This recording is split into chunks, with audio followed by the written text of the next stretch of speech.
Well, well, well. Good morning, lads, lasses, you non-binary folk. How are we all feeling today? Still haven't quite shaken this cough. I'm starting to think I have the flux. I've got tuberculosis. I'm gonna slowly perish under the great weight of lung disease. But yes. I'm telling you, this thing hasn't gone away for 3 goddamn weeks. Should leave the smoky, old man. Sorry, I can't stop. I'm just too smoking hot. just so overwhelmingly attractive that I can't stop smoking. I look in a mirror, it sets on fire. Once somebody sees me in the reflection of the... Also no chat on screen? It's done that thing again, hasn't it? Chat's probably broken again if it's doing that. I did put the link in. I did put the appropriate chat link in.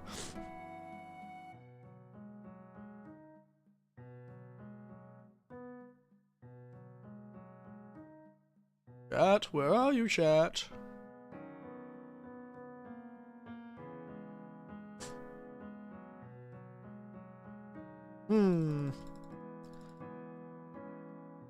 Chat appears to be broken. It's ironic that the winter's man sets people on fire. Well, you know, I do my best to make things fun. I think YouTube's broken chat again. Let's go to another screen. So this chat's working. This chat isn't. Is this chat called? Someone's called Chat 2. Okay, let's get Chat 2 up. Browser Chat 2. There we go. Gonna be a bit small, but there you are. You're a bit small, but that'll have to do. Black screen stream, yeah. Completely black screen, that's what I do.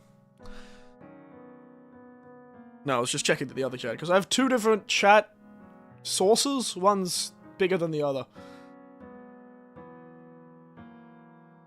As you can see, this one is quite small. Ooh, I should put some honey in my tea. Give me a moment. That might help my throat. A bit. I've been surviving on honey tea for the last 2 weeks. I am an unstoppable vacuum cleaner of honey. Bees fear me. Bees fear me, and bears see me as their brother. Give me a moment.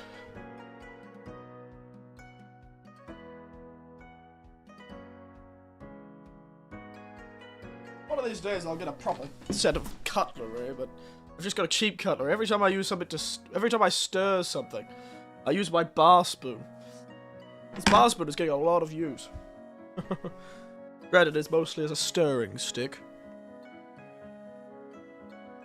Come on, honey. Yeah.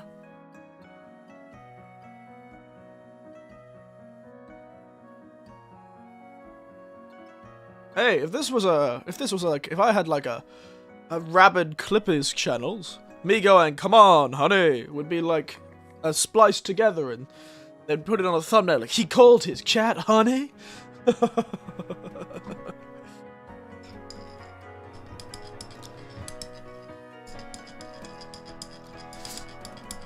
I think I say enough strange things that if I ever did get popular enough to have clippers, I would have so many terrible out of context quotes. I would be like a menace, I think. I just talk enough and I don't think that much when I'm talking on stream. Stream is time for me to stop thinking. It's time to relax. Drink wine and beer. and copious amounts of tea and water. And my water is usually in some sort of strange container. Followed by time and innuendos. Oh, you better believe it.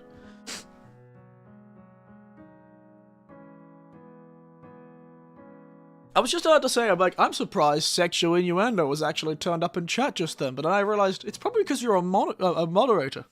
You have more freedom in what you wish to put in chat. Yeah, it'd be like, chat, he called him honey? Or it'd have honey, ... on, like, big text on, like, the thumbnail. And then, like, the other person would have, like, blush, or, like, whatever the chat is represented by would be blushing. It'd be a great time. Good old Clippers. Good old Clippers, eh?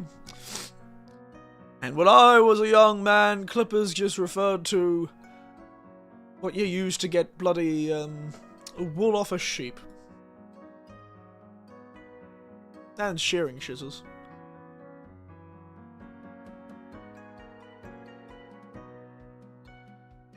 All Clippers have something in common, is that they all clip something sexual or risky. There it is. The fan art. The fan art. Actually, that's quite a wholesome fan art they've chosen there. Bye. Bit risque still in a weird way, because it's still the fan art, and it's like my Ina.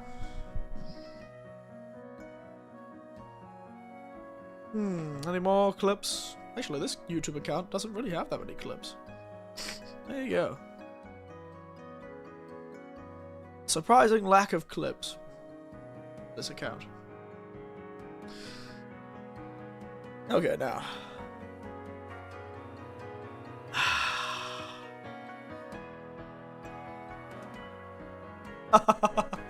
That's all they all clip. Maybe you just straight up send everything to hell and tear your clothes off. That would be one very expensive tearing your clothes off, because not even getting into the lore of the model sort of thing, a suit like this wouldn't be cheap, mate. Come on.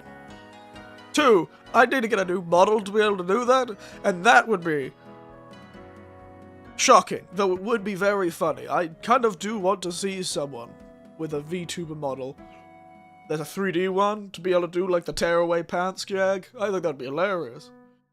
Where is our, Magic Mike Vtuber who can, use his 3D model to tear away pants? That would be hilarious. Come on, get on it, internet. We want our Magic Mike. Party boy, 3D model, yeah. Speaking of stuff, yet another HoloLive's had an interesting year this year, to talk about current events, to be a bit topical, shall we? HoloLive's had quite the year this year. They have lost yet another big talent, I kind of thought, and I cannot believe it's been 3 years since HoloLex came out. I think they came out after I started streaming, didn't they? Oh, it is. It has been quite an interesting bit of development that's going on this year with HoloLive. It's the only reason putting beside, I was about to say, it's the only reason I don't want to kind of join them. Like I'd be able to join them. All they're waiting for is me to send them an email, like, me, the mighty, 200 subscriber, not even 200 subscriber YouTuber, Eric A. Winters, has finally decided to bequeath you with his presence.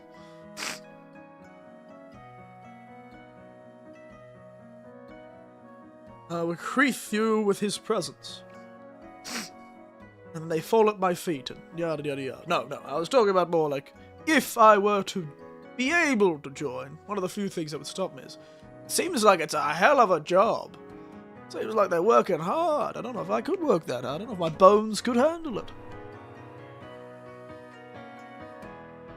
They crushed under the innumerable weights of recording 100 things. I'm not even too sure what they do outside. I assume they do training, like they do dance lessons and singing lessons and that sort of thing. Hollow Star's real old man. I wonder if Hollow Stars do have just as heavier workload, or is it the Hollow Live girls that are always the ones because they're more popular? I assume they're doing a lot of things like sponsorships and doing these like recorded sponsorship streams and stuff like that. But I was recently watching some of the Hollow Stars, lads. It's quite good. I was also recently getting in my own head about everything. The beginning of this week, I was a bit in my own head. Granted, I've been sick for like 3 weeks in a row. Yeah, listen to this. Where you go, I go. You can't join me. Yeah, just sing that. And as beautiful that is, they should then hire the person who wrote it. I only helped write it. I'm definitely not the man who wrote the music. So, as wonderful a song as it is, I feel that is that's only going to get my relative a job with Hololive. Though, that would be spectacular. I think they'd enjoy that. Probably. They are a bit of an artistic type. It's hard to say they would enjoy it, actually. They are a bit of an artistic type.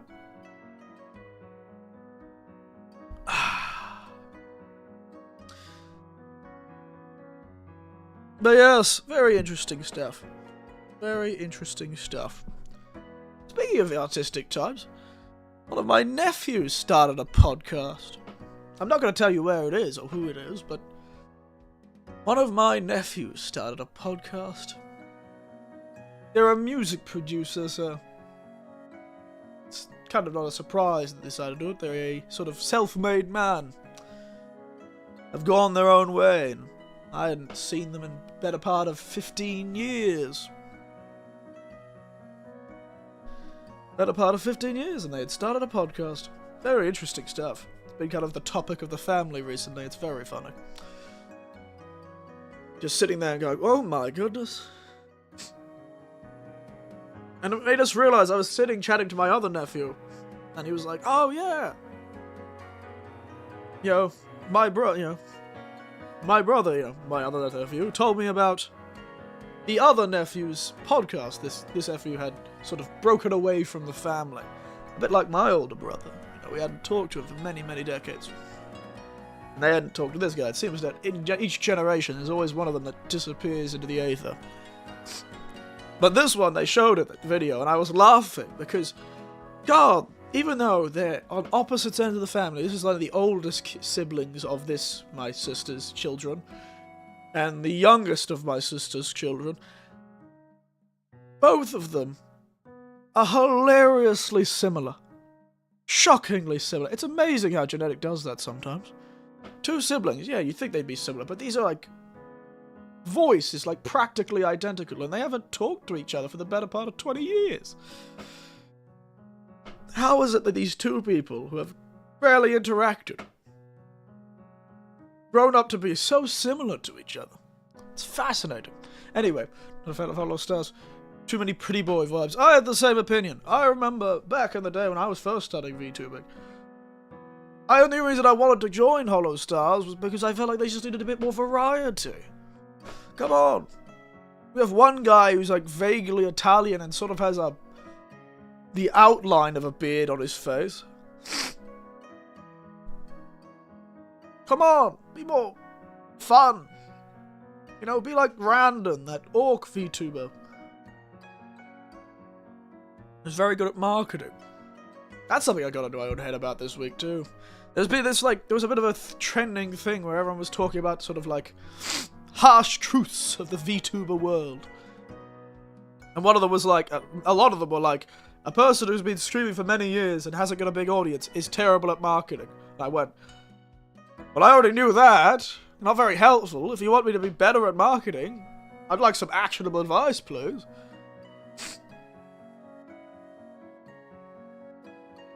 But no, there's a lot of people complaining about how the video is oversaturated, you have to be better at marketing, and let's be honest, somebody who started a similar time to me, Random, is doing quite well for himself. Started at a similar time to me.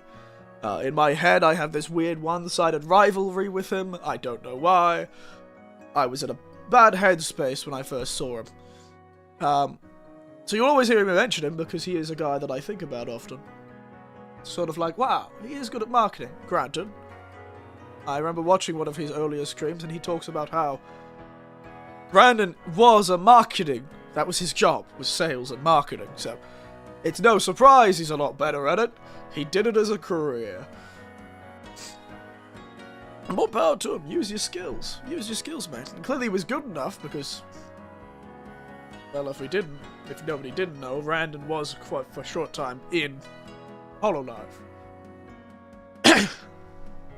If you didn't know. As the particularly vampiric cello. You know the Twitch and it's flooded with VTubers, yeah? They're really funny. Actually, another piece of advice I saw is people suggested marketing on Twitch, but didn't really suggest that you needed marketing as much on YouTube, because ultimately YouTube actually has a discovery page, you know? It has the habit of pushing streams to people.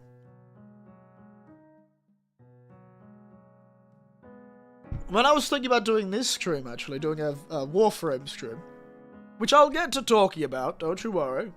I will eventually talk about the fact I've spent close to 1,000 hours on this game. I will. That's what's very interesting, at least to hear him talk with chat. He is very good at it. And if you still want to watch him, then you go watch Brandon. He's a very good talker. He's a very good talker. He is quite a capable talker.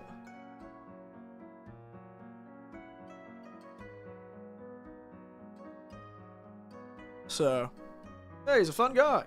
And he was very good at working with other people, especially the girls.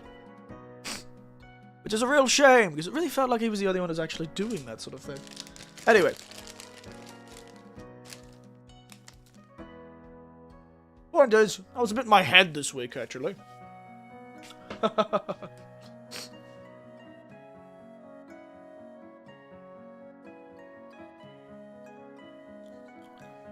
I think HoloStars didn't kick him, he just saw the writing on the wall.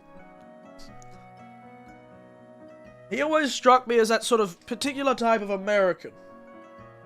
I know one right now. Very free souls. Very capable. But very free. That's the best way I could describe it. And they just don't work very well in a corporate environment. They just don't. I'm sorry. Some people aren't built to be in a company. And some... Hey, let's be honest. I've been never really that well built for companies. I've just been much lazier than I have been motivated. Bit uncanny, the York bottle. Not a fan of the York bottle. I like it because it's fresh, it's new, it's different. I like that.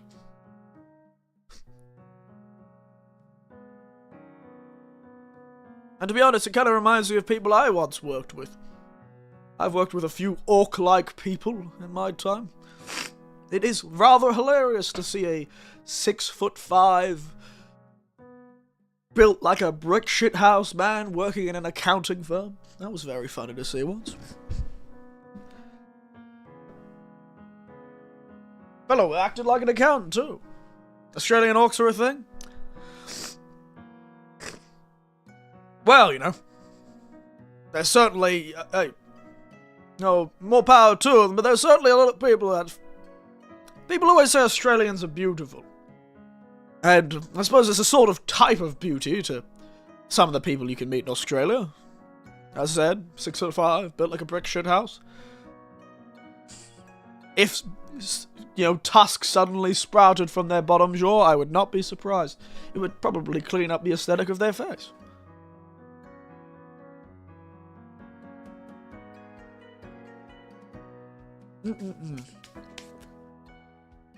It's amazing stuff, though.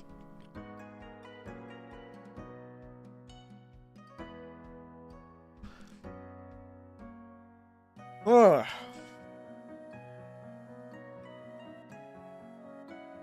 There you go, anyway. I'm almost out of tea already.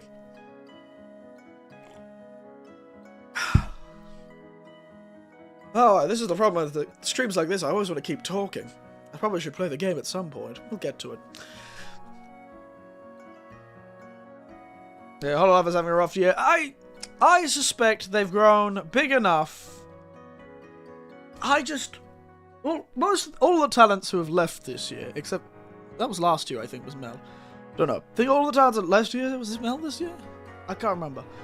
But most of the talents who left this year at Hololive, seems to be all coming back to one thing.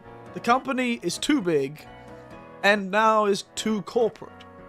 So a lot of these more creative types that want freedom, well, not just corporate, I think their workload is quite heavy. How's that Black River? How's that hellhole still open? No one knows. Copious amounts of unpaid labor. Copious amounts of unpaid labor. That's how.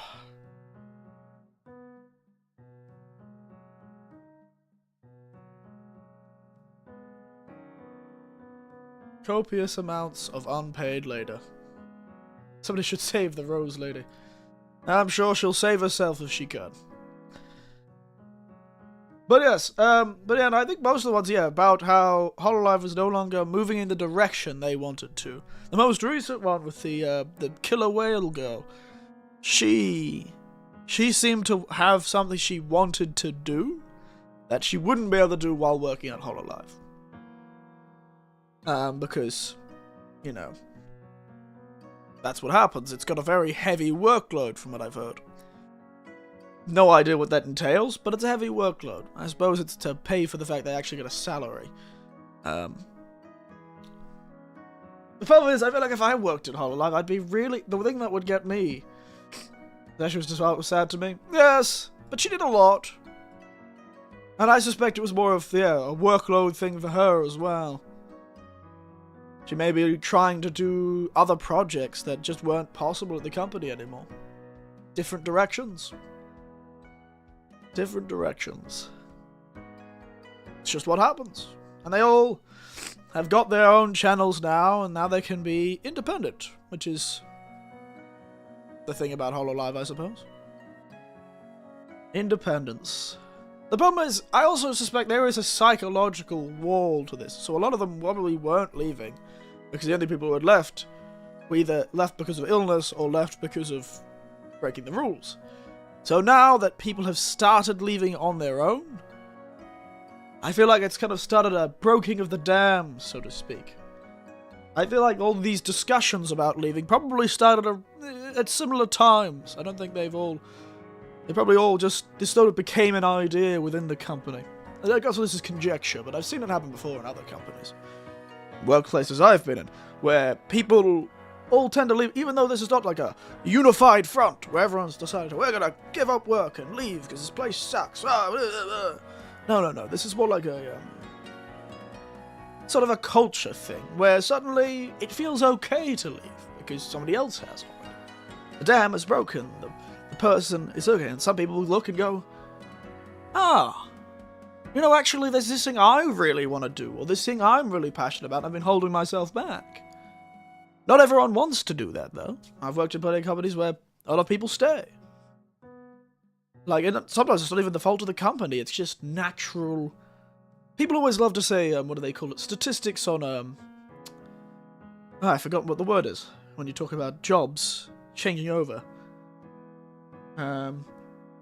Attenuation, I think is the right word. People think attenuation is something that you really need to... attenuation is something that happens slowly over time. It's like a statistical model. Oh, we lose approximately 3.3 employees every 2 years. That's not how it works. Often it's no employees leave for like a year and a half, and then suddenly everyone leaves. Just happens. You have to be careful. I have nothing to do kind of case. Often, it probably is a part of it like that. Some people just go, Hololive right now, their targets are this. You never know, maybe HoloLive actually sat the talents down and had a big meeting and went, this is where we're going with the company. And seeing that, a lot of talent started thinking, well, that's not where I want to be. That's not what I want to do. And so now, it's been put in their... Who knows how this happened, but it's been put in their head that they want to move on. And that's the idea. It's not... A job is not forever. If they want... A lot of them are going to take a pay cut from this, almost certainly. They're going to be earning far less money than they would have, but they'll also be probably working a lot less. And they'll have a fairly good, if not slightly more inconsistent paycheck. Hey, sounds like they got the best of both worlds to me. I'd love to be able to join HoloLive, get popular, and then come back to this channel. But, you know, I'm a lazy asshole. Which is why I don't. You know, as everyone says, Vtubers who aren't popular are bad at marketing. I don't know if I'm bad at marketing, I've never tried. Never worked in sales. Beyond the sort of retail sales you work when you're a young person. Yes, I am bad at marketing. Through lack of effort or lack of skill, we'll never know, because I won't do it. Because I don't want to spend the time. I've got a full-time job already. I don't need a second one. Christ, I wish this goddamn cough would go away. 3 weeks I've had this goddamn thing. I should probably go to the doctor. Am I going to? No, because I'm kind of scared to find out what it actually is.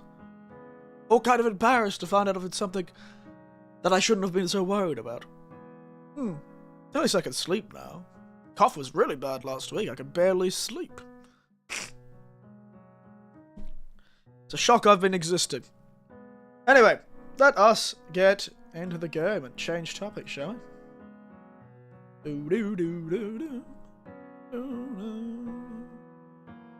But no, it is true that there's a real fascination about it, all of it, with the kind of seeing this big company, the company, in this sort of space. It's kind of fascinating to stare at it and see what they do. Hey, if they start dropping a lot of people and I can jump in there somehow, then bloody hell, I'll do it. I will bloody hell jump right into it, mate.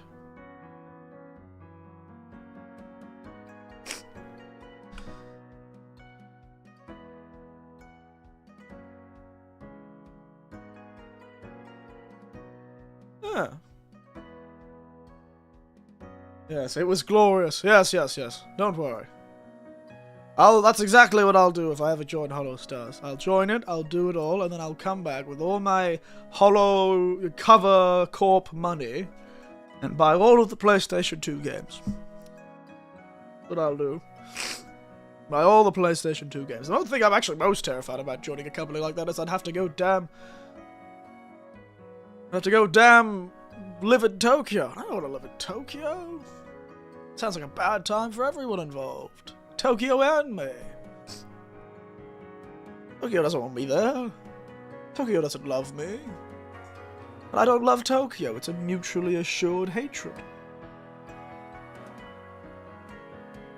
And yet, here I sit. Distinctly not in Tokyo and much happier for it.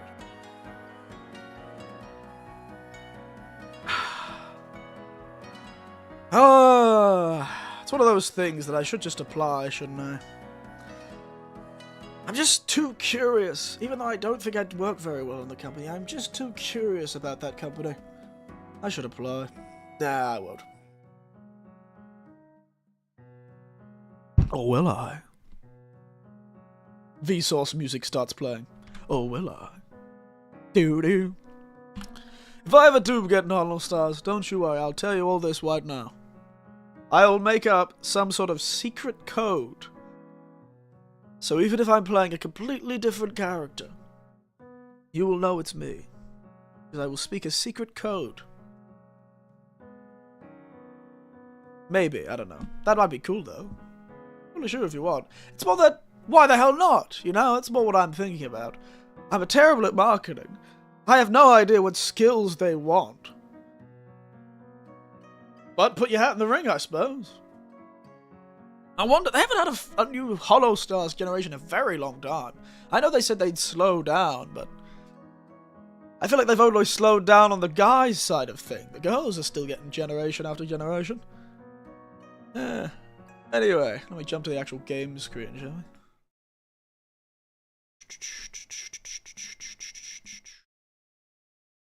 Boom.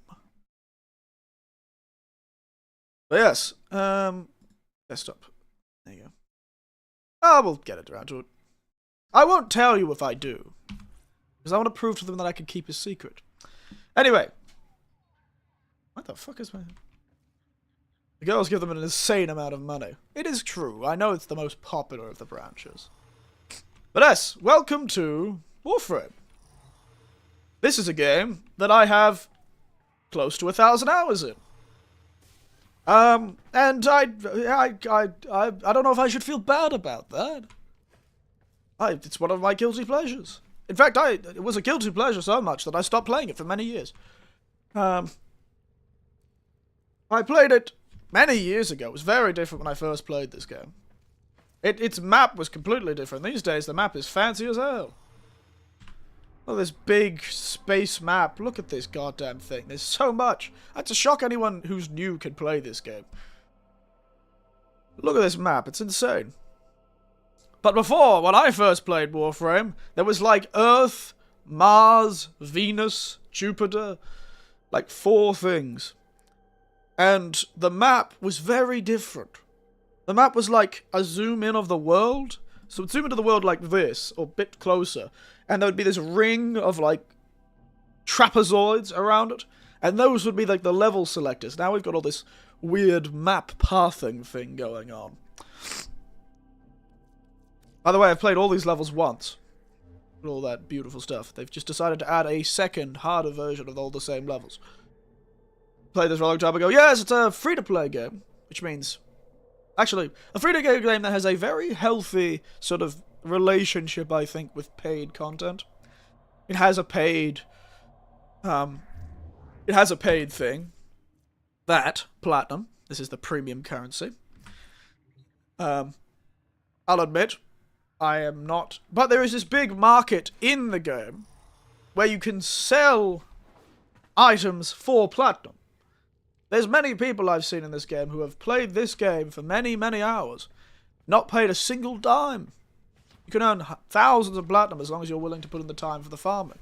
Because then you just sell it to people like me, who are lazy and don't want to farm. And so I get the farm. They can do all the farms. And hey, Cat, what's up, Cat? How you doing? Having a good time, are you? Well, I'm farming, and yeah, it's a whole thing. It's great. I played this years and years ago, back when there was like 4 planets. And then I stopped playing it, and then I played it again, a few years after that, and played it for a long time. Me and my nephews really got into it together. We were playing together, I gifted them some expensive items. It was a very good time, and I played it for many, many hours. And then, about 3 months ago, I got right back into it. And pretty much every afternoon since then, I've been playing it. I've been playing this game a lot recently, and it's a good game. I quite like it. I have no idea how it is for a person who's starting now, though. That Barrow key tier has returned. And we get double affinity today. That's nice. Maybe I'll do that. Oh, it is. This is a fun little game. I got into it many, many years ago. I stopped playing it for 2 years, 3 years. And then I've come back and started playing it again. Pretty much consistently every day for quite a few months. Rather embarrassing, to be entirely honest. But yeah, it's a bit of a guilty pleasure, this game. But my goodness, it was... And there was also quite a lot of good YouTubers around it. There was like Quiet Shallow, she was very funny. She would talk about all the developer stuff. And also this game has a fascinating history of like... The developers are sort of like a independent... They were an independent for a while. this was like a big passion project that no one thought would succeed, and now is one of the most successful free-to-play live service games in the world. Everything the game is possible to quite easily get without spending money. So all of these relics are your premium item relics. Your prime items. So every so often they'll release a new prime. Cool looking fella. Where's the most recent prime? Who's the most recent prime? There you go, Zaku. There he is. This is the most recent prime. And yeah, I could spend 154 Australian dollars. Don't know why it's still in Australian dollars. Or I could just quite easily spend an hour or two farming and get the same thing. You've got that, you've got all this stuff, you've got skins, you've got all that stuff. Pretty much all the money I spend is on these goddamn things. I spend all of my premium currency on these goddamn gold puzzle pieces. Like I'm making some sort of extremely extravagant 1,000-piece puzzle. But yes, it's a good time. Hey, there's an Orokin reactor up for grabs? Where? Nice. Okay, we're gonna do that first. I need this. I also have to spend a heap of money on these goddamn things. Should also probably do this, shouldn't I? Razorbacks. But yeah, there's a lot of things to do, so we could just chat about anything. We could keep talking about Hololive if you so desire. If you guys so desire, Hololive, we could keep chatting that while we'll just do stuff in the background. I've played this game a lot. Okay. I've got one. That's very annoying.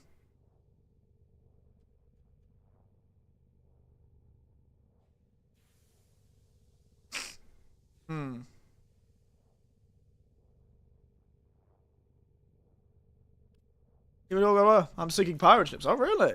Are you playing what? You playing that Skull and Bones game?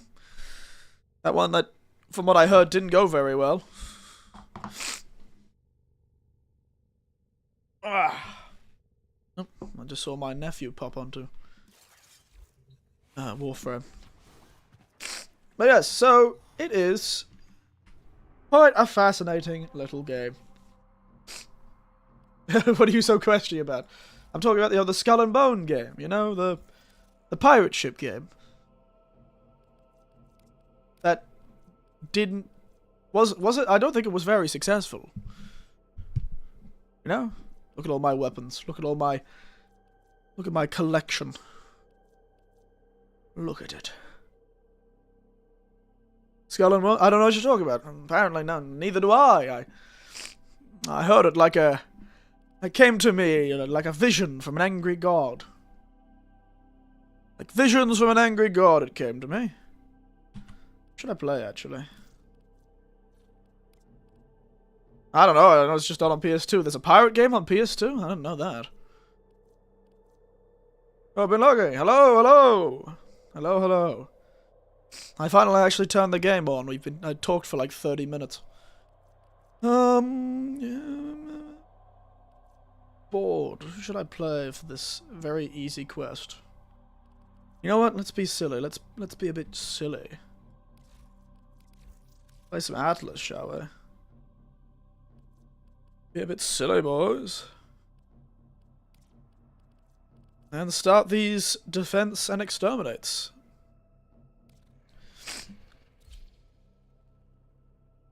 Because I do like that. So often this game is quite good. Like throughout the month, they'll allow you to do missions like this for a lot of premium currency and premium stuff. That would be a lot harder to get otherwise, which I quite enjoy about this game. I think they've done a good balance of letting you do what you want and also not letting you do what you want. Whee! Look at this boy. I'm made of stone. I'm made of bloody gypsite and rubies. Whee! Yeah, so this is one of the many things. It's a third-person shooter. Very great art design. I love the art design in this game. And it's all about, well, this is a defense mission, so I could guess who could guess what that's about. Punch that man. It's pretty generally good game. I quite like it.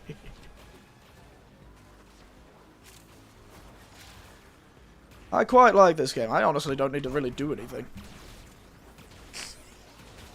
We got with us Mirage, Jade, Hydron. Interesting. But yeah, so they've got a lot of... I really should have probably explained a bit more about the game, to be entirely honest, but you know what? You guys could all just figure it out. The Warframe of the title is the thing I am right now. I am the Warframe. I do like how my shoulder disappears because he is too wide. Atlas is built like a brick shithouse, so when you zoom in, you cannot see anything. He's got too wide shoulders. His shoulders are so wide, they make it impossible to see anything. Also, my camera is currently in... Go! Kick their ass! Go, do a crime, Rockman!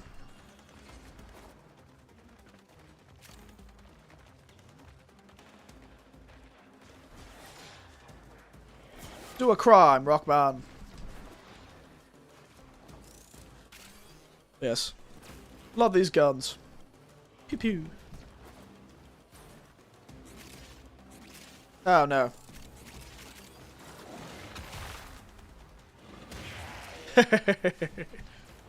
Yes, this giant Rockman has the abilities of Medusa, if you didn't know. He has the ability just to turn people to stone. It's a good time. I don't think it's not even a pirate game. It's set as pirate ships mechanics.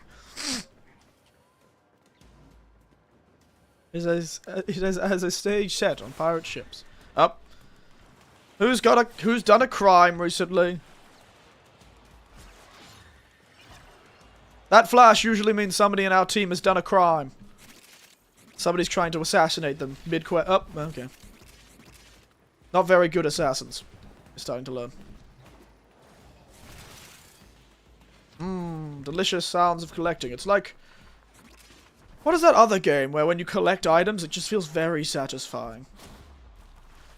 Does this have to do anything to do with Warhammer? No? Are you saying that because this is called Warframe, and that's called Warhammer?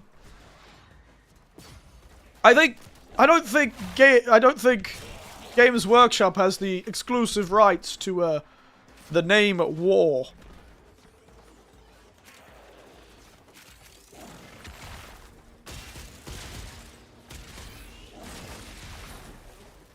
Oh yes, also this, you probably see that little thing on the right side of my screen, that circle with 300 armor.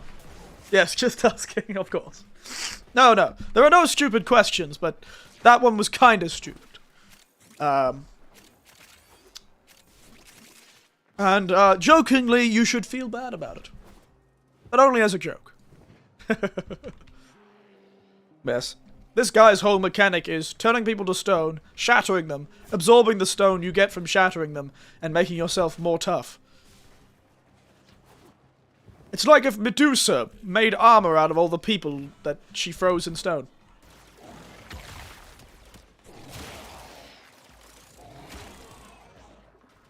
It's a good time.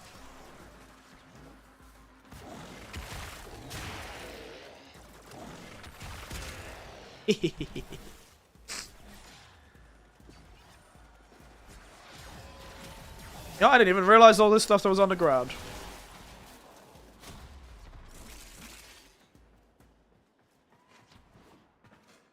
Point is, this is a very easy mission. After they do these quests quickly, we will be doing a much, much, much harder game mode. For most of the rest of the stream.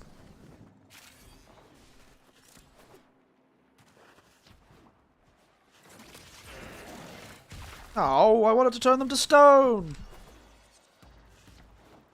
There's one problem you always find in this game. You've got all these cool abilities and stuff like that, but there's always going to be one guy on your team who's just a random person online who is going to have the video game equivalent of a nuclear bomb, and they will just destroy every enemy before you can even see them. Sometimes that person is me. Not always, but sometimes it's me. I often like choosing weird frames for the fun of it.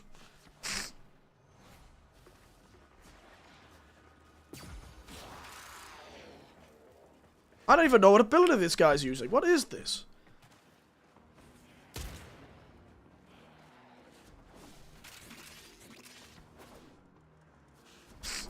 Yes, double affinity today, don't we?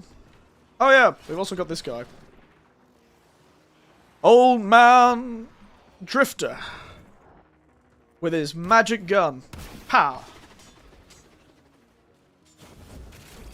Old Man Drifter with his magic gun. Because inside every Warframe is just a war criminal, I guess. Which is funny, you think that's a joke, but I'm almost certain they are actually a war criminal. At least according to modern ideas of war criminals. It is almost certain.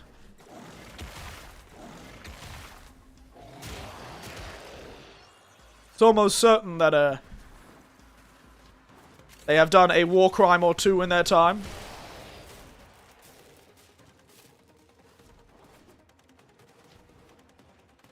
Rubber boy, go! Go, Rocks, do a crime.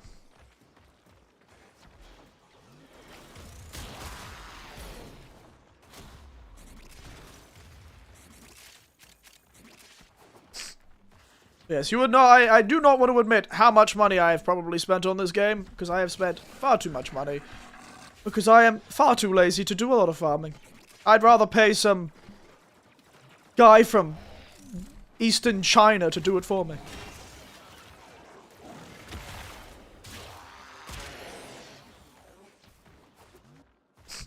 Because of course I'm in the Asian servers now, which means I do often get matched up with a lot of Chinese people. Speaking of China, has anyone here watched Arcane? The show based on League of Legends.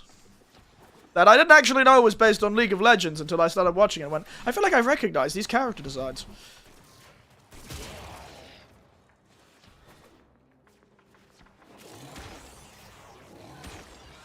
Bye-bye. Because I remember seeing there's a scene in Arcane that has been far too irresponsible with your spending. Yeah, you better believe it. Hey, to be honest, this game does do a very clever thing that occasionally when you log in, it gives you a login reward. The login reward can be a 75% off. Where do you recognize them from? League of Legends. That's where I recognize them from. I know of League of Legends. The nobody, yeah, like so they give you like a 75% off, like a platinum bundle, just this. And I've only ever gotten one 75% off. And I did buy the maximum platinum bundle for it, because it puts the maximum platinum bundle down to like less than a bottle of alcohol in Australia. But recently I've been getting a lot of 50%, and so I've just been spending $20 every month, essentially, to get more platinum, because I am a absolute rat who loves going on warframemarket.com and trading my hard-earned real-world money with other people online, because... But hey, if people weren't like me and putting money into this virtual economy, it wouldn't be functional. So I think I'm doing a very important part in the continuing functioning of this very important online economy. It does... The good thing about Platinum is it is a... And this game, they've managed to keep it from, like, there's no, like, real... There is a bit of rush buys and selling off and buying off and that sort of thing. But often they've managed to keep everything quite cheap. I remember when I first started playing, everything, even on the market and trading, it wasn't nearly as organized as it is these days. It isn't as organized these days. Like, these days I feel like it's very organized, very easy to do online trading. No one has to deal with, like, the trading with random stuff anymore, which, thank God, because the amount of scams in the random online trades were crazy back when I first started playing. Excuse me. Looking for my tissues. And yes, I'm going to blow my load live on stream. Audio listeners, wash out.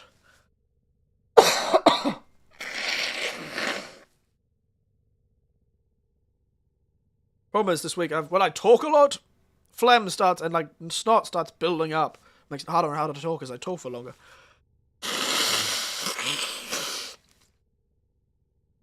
Point is, there used to be a lot of scams back in the day. And there's still people trying. But these days you have this big online site that's sort of supported by the developers called Warframe Market, which allows you to look at the sort of going price for a lot of things. And that makes it very easy for people to earn money, because all you have to do to be at the top of the list on the market. And this is quite clever, I think. To be on the top of the list in the market for a particular item, you just need to be the cheapest. So, you just get the next cheapest price currently, and then just take 1 platinum off it, and you're going to be at the top of the list. Which makes it quite easy for people to earn platinum as long as they've got the items to sell. So for people who don't want to spend money on the game, they can earn platinum by selling items they've farmed to other people. Some more useful than others. The main thing is this, though. This is the real potatoes. This is the real crazy stuff. This stuff. Mods. So this is how you actually make things work. I got a new channel playing Discourse on Elon selling crypto, made it like AI was shit. Crazy stuff. But this is where it really is at. Mods. Any weapon, even the worst weapon in this game, can be made good with the power of mods. The power of mods. These are like fully upgraded weapons, and these mods were not cheap, because I was lazy and didn't want to even upgrade them, because you could upgrade mods too. And that's a good way to earn money too, if you commit to upgrading the mod. Let's get a mod that I haven't upgraded, Amalgam Separation. So you've got mods that are easy to upgrade. So like, Despoil. It's only got 3 levels. Cheap, easy, no problem. Cunning Drift. Only got 5 levels. Cheap, easy, no problem. The real problem comes with these goddamn nightmare ones. These big ones. They have 10 levels, I believe. So let's go. So this is a prime thing. Somebody likes to use a lot. They have 10 levels. Problem is, levels are exponential. So let's look at this. 40, 1,000, 2,000 credits. Already, it goes from 40 to 120. The level has just tripled in size. And it gets bigger, it doubles, and then it keeps exponentially growing, where it seems fine up to that point. It's quite easy to get something to rank 8. But have a look at these prices as you go. Actually, I'll go to another one I think is already on rank 8. Is there another one I have already on rank 8? I have one on rank 7, that'll do. This is the real problem with these odds. Rank 8 is 5,000 and 200,000. Rank 9 adds another 10,000. And rank 10 adds another 20. So these last 3 levels, are exorbitantly expensive to use with the farmed currency in-game. So, me being a working adult, all of these mods, I bought from someone else who upgraded them for me. So I didn't need to spend any of my own farmable currency, because they did it for me. It was already fully upgraded. Granted, it went from only costing like 10 platinum to 100 platinum, literally 10 times the price. But I didn't have to do it. I saved myself hundreds of hours. Truly, money makes the world go round. And that, yes, that is me justifying why I spent probably an upsetting amount of money on this video game. And you can't stop me. I do what I want. Here's my reactor. This is where you build stuff, by the way. This is how you build new Warframes and new weapons and new people. This is where you do it. This is where the magic happens. There it is. This is where the magic happened. It's a fascinating little game. It seems so difficult to get into, though. I only was able to get into it because I already sort of knew it, and I've played this game before. But man, being a normal person who has to play this game, my god, it would be a nightmare. Also, this is my boy. He goes fast. He also looked quite spooky. In fact, this is the first frame I ever had. Well, a version of the first frame I have. I don't actually have the original one. Ooh, we've got a founder here. That ship on the right is a cosmetic that only founders can access. So only people who supported the game when it was still in beta years and years and years ago. Decades ago at this point. I'm not going to do a damn thing. I'm letting everyone else do the work. Woo!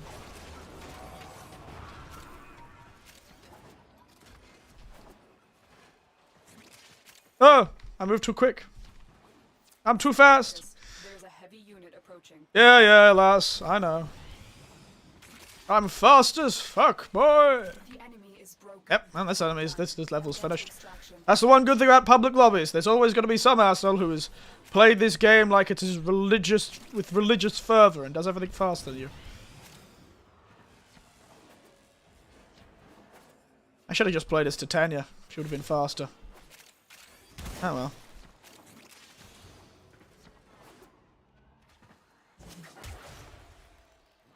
Hello, you. Wow, I've not seen that skin before. What the fuck is that?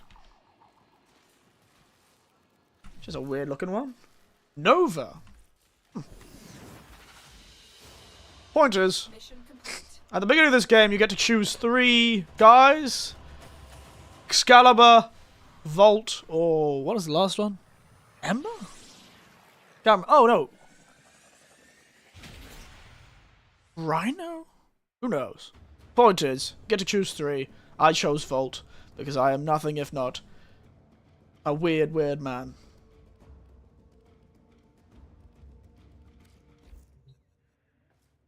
It looks so cool, doesn't it? It's beautiful. Look at all my frames. And I've sold so many, and I still have so many more. Look at all the frames. Look at this guy. One thing I like about this is it has some spectacular art design. I remember I mentioned I think I mentioned Warframe once when I was talking about an art design of another game. Thinking that a lot of the characters in that game kind of reminded me of Warframe. Well, somebody else mentioned that, and I agreed with them. I can't remember. Point is, it's a good time. We like it here. I'm going to do some more cheeky farming for something, because I kind of want to do this and get that Razorback Armada thing. So how do I get the damn Cypher?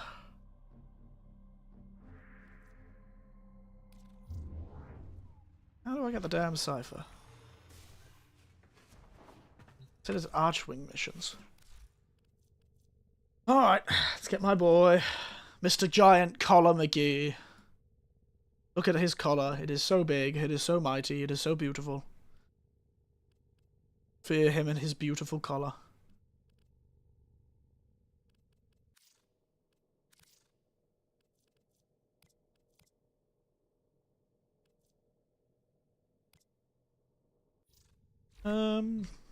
Archwing missions, it said, eh?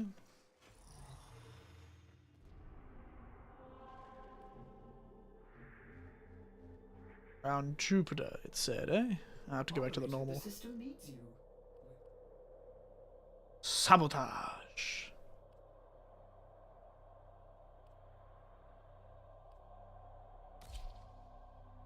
Ah. Rare.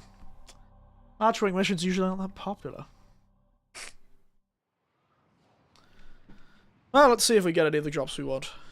But yeah, no. The reactor will Good times. Watch out for enemy patrols. Whee! By the way, you have missions where you're flying through space. Pow, pow, pow.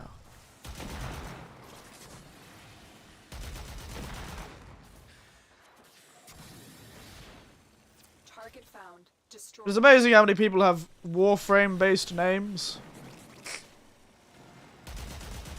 I wonder if I could change my name. The power core has been destroyed. Wow, I didn't do anything. Man, these quests are always so interesting, aren't they?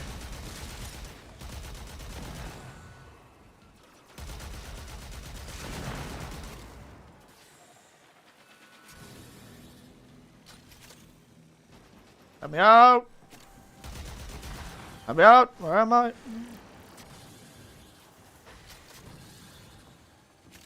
Oh, everything's so confusing and fast. My eyes hurt sometimes. This is why I don't like playing these quests. My eyes hurt. Style, baby. It's all about knowing who Ah! and not giving up. Are you telling me I have to do this once to get one? Excellent work, Tenno. That's a pain in the ass. That is a pain in the ass. I need 6 though. Oh my goodness. Really? I'm gonna have to do that so many times. Well, I suppose that's what this stream is about. Anyway. Back to talking shit. Ugh. But yes, so I was rather fascinated by all of this stuff that's been happening recently, really. I feel like there's been a bit of a change around the VTuber industry. The VTuber is like sort of... There's a lot of doom and gloom currently, I feel, in the current VTuber space. I understand why. I tripped, fell, my cup fell, out through my throat. Oh no, why did your PS2 fall when you tripped? Do you just carry that around? Are you like that one guy? You know that picture? The picture of that fellow with, like, the giant pants that could fit a whole, like... That could fit, like, a whole, what was it? A whole, like, a... That's the reactor. A fellow with giant pants that could fit, like, a whole console in his pockets. You remember seeing that video?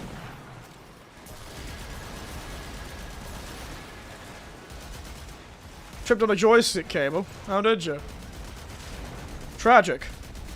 I think. Focused. There's a heavy unit approaching. The power core has been destroyed. Up, ow. Why do I feel like I'm on the Death Star all of a sudden?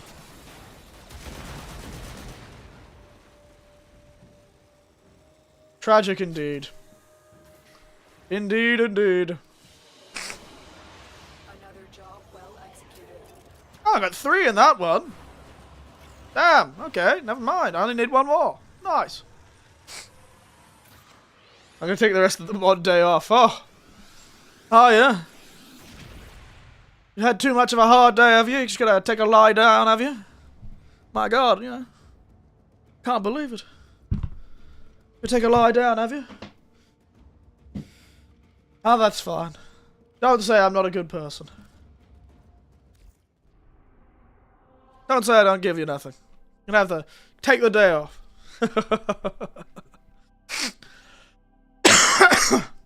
I'll just strip you of your moderator status. Then you don't have to be a mod for the rest of the day. You can just be a normal audience member.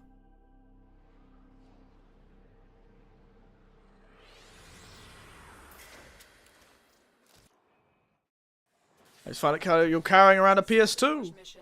Reach engineering and destroy the reactor. I feel like this ship is already mostly destroyed. I don't know why we need to destroy it again.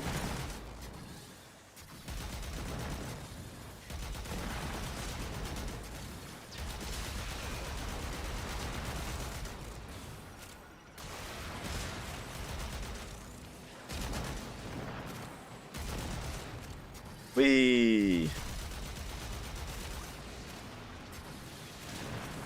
Mr. Black Hole over here. The reactor will have tight security. Watch out for enemy patrols. It may have tight security, but what it doesn't have is enough armor.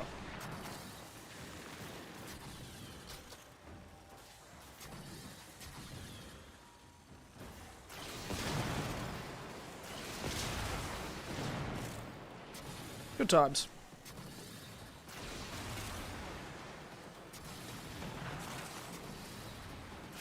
Turns out if you could spam a black hole, you become very powerful. I've become lost. This is what Anthem should have been, yeah? I honestly think a lot of games could learn from Warframe, and that's because Warframe has been running for so long. Warframe was not, like Rome, Warframe was not built in a day. Warframe is that sort of, and honestly, I kind of think Anthem was them trying to capitalize on what Warframe has already done. Essentially, now you pointed out, it is true, Warframe is like... Warframe is very much like what Anthem was trying to be. Anthem was trying to be this.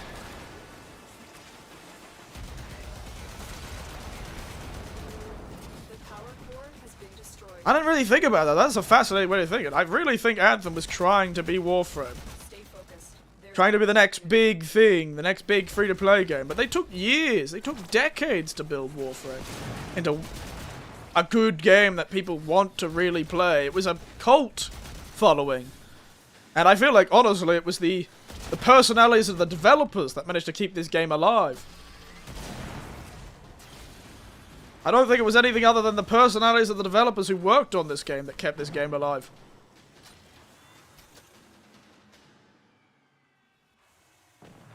Because that's the thing. The developers were really good about, you know, making sure they are always in contact with things. They have these quite amusing live streams, actually. Where they talk about, they have dev streams, where they sit and they chat about the current state of the game, and what they're planning to do, and what's coming, and they show off concept art, and development things, and things that are like, oh yeah, we've already, you know, we're working on this XYZ, and working on XYZ, and it'll look like this, and here's some, like, pre-alpha development stuff of this particular new Warframe, or...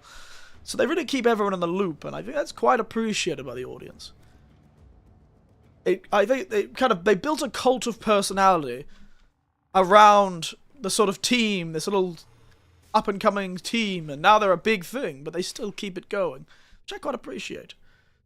They sort of have built this sort of trust. They've built a trust. Yeah, what happens when you care about anything? And that's the thing. This company would have folded if Warframe hadn't succeeded. This was their last Hail Mary chance. And the only reason they ended up developing it on their own was because no one would develop it. There was not a single publisher who wanted Warframe. They had to do it on their own because the industry at the time refused to, they were like, no. The industry was just like, absolutely not. So, in a way, from what I've heard, they were abandoned by the industry, which I thought was quite fascinating. They couldn't find anyone. They're a Canadian developer, by the way, I believe. They couldn't find anyone that would you know, help them. So, they just had to do it on their own. And I guess they were passionate enough too, even after not being able to secure funding, they just did it on their own. And hey, look at them! Because everyone else's arrogance, they've been able to make this game on their own without any outside influence. I also find it funny that this lady, the lady who talks to us in our missions, the Lotus, this is, the person who does her voice is one of the developers who's been with the company the whole time. So she's the voice of Lotus, our sort of guide in this game. And she's a very famous, I believe her name is Rebecca. Because we all know, that's the thing, I know the developers' names. And they always use only their first names, so it's like D.E. Rebecca and D.E. XYZ. It's kind of gives it a very personal feeling. Point is, oh yeah, I have to get the actual Razorback cipher. I think it's quite a good little game. I think they've really tried well.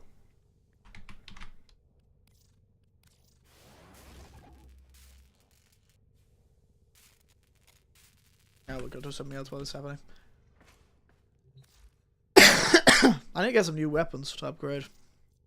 I need to upgrade some new weapons. I really need to do more with the Praetos.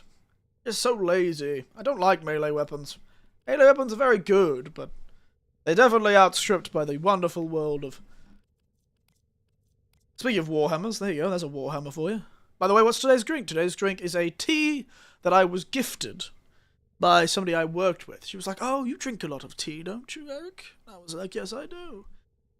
And she's like, "Oh, I picked up some tea recently. Here, have it." I was like, "Oh, thank you." So it's a bit of black tea that a colleague of mine gave me, dashed with a bit of tea. A bit of honey, I mean. "You tea man, Eric, here." They're like, "Eric Sensei."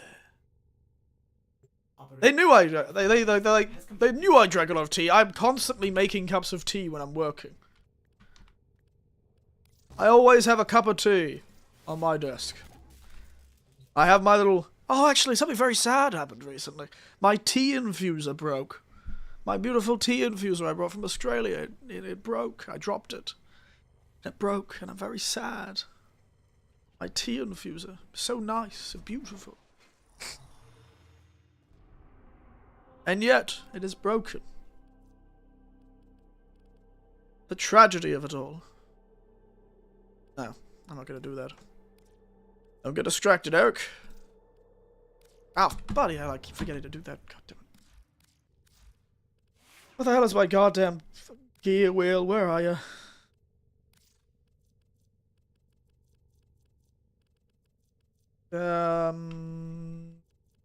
Where is this damn thing? There you go, Razorback Cypher. Equipped. Ready to kick bottom. Yeah, shut up, Orders. I don't care, Orders. Careful, it may still be hot. Get out of my 3D printer, you cyphery bastard. And now we can finally do this damn quest. Yeah, there's another holic going pro going indie. As I said, woo, somebody does it. We have to do it now too. Woo! Whoa! Okay. That's the problem. Stay focused. It is a bit of a problem, I think. Keep moving. None of the scanners have... But again, with her that's going into, she is saying that, one, her health. She said her health Also home. Upgraded was not doing so well. You may have to deal with both at the same time.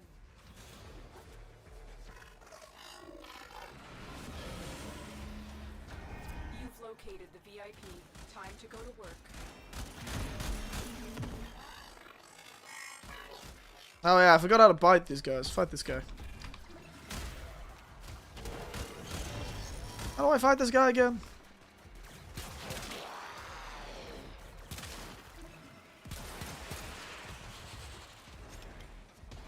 Oh yeah. Now we could... Yeah, can we?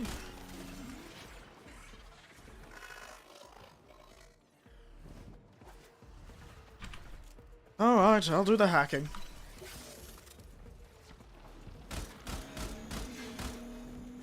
Oh, yes, I forgot now. Go, blow him up. Go, do a crime.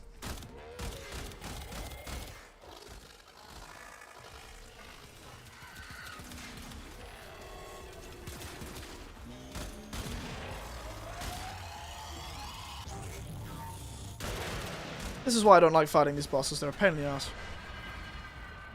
But it doesn't matter, because I am genuinely invincible. I am unstoppable.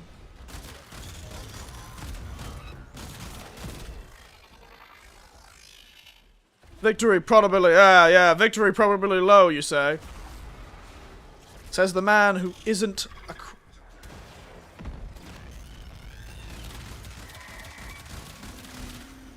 You're a bastard, no one likes you. Did this come before Destiny? Far, far before Destiny. This is an old game. It started years and years ago.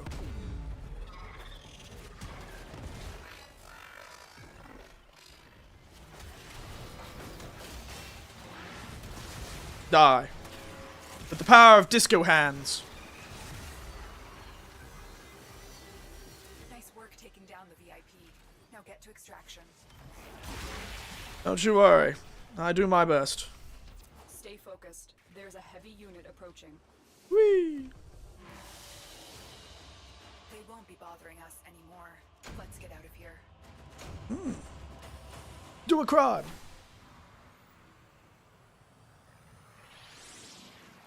Oh, it is. Yes, this was far before Destiny. Far, far before Destiny. Alright. Give me the repeat missing button, you bastard.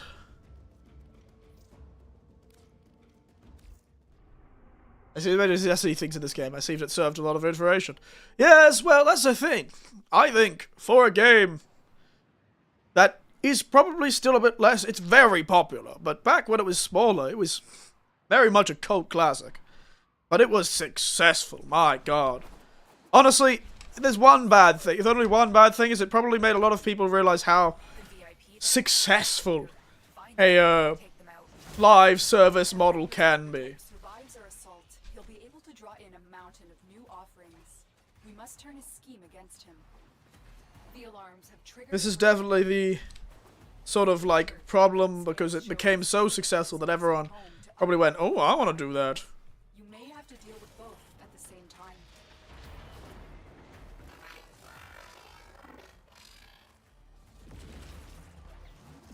We've got robots inbound.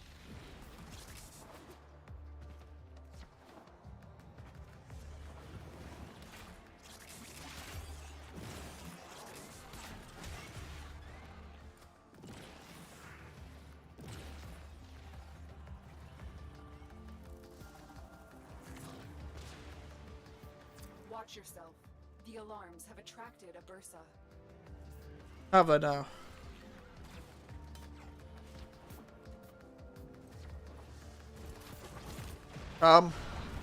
Okay. Don't know why that guy took so long to get here.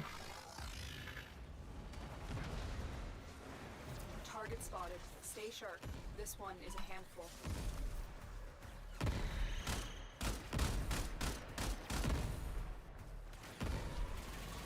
Whee! Invincibility!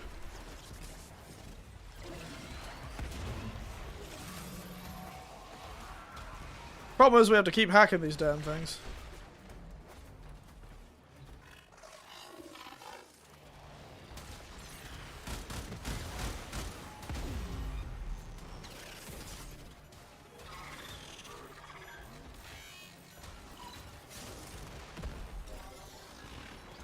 Kick his ass!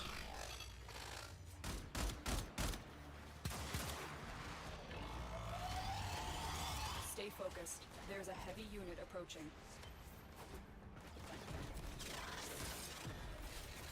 I think I may have accidentally used all my things. Yeah, this started it all.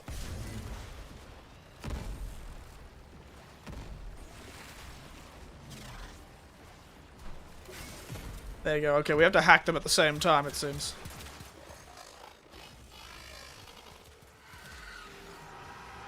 Go, gun! Go, six-shooter.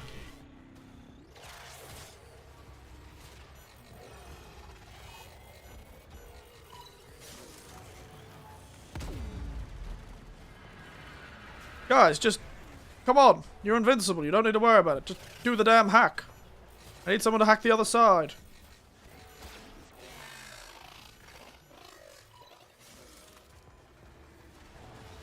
Okay, never mind.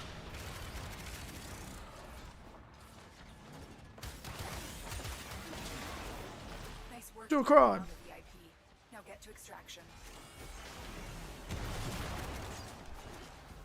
Whee!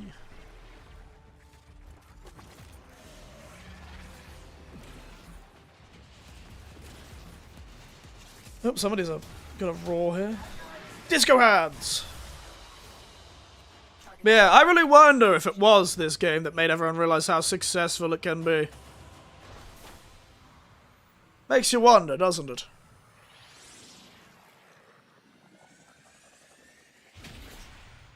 Makes you wonder, doesn't it?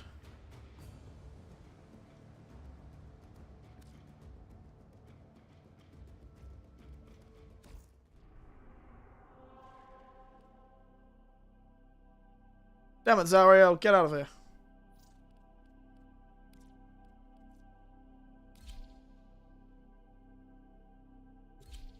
Come on. One more mission and then we can move on to the actual fun stuff. Randomness. Yes. Randomness. My favorite thing in a video game. Yes, no, it's fascinating stuff, really. It's fascinating stuff, all things considered. Stay focused. There's a heavy unit approaching. The IP that we're hunting is here. Find them and take them out. If Nathaniel's prototype survives our assault, he'll be able to draw in a mountain of new offerings. We must turn his scheme against him. Yeah. Stay alert. Scans show this facility is also home to upgraded Bursa bipeds. You may have to deal with both at the same time. Arms have triggered a Bursa. Don't you worry. Don't you worry, lass. I am genuinely immortal. All previous strikes against the Razorback have failed. You need to find a way to punch through its shields. No, wait for the other guys to spawn in. I'm waiting. Oh god, 2 Wukongs. Of course I'm with 2 monkey men.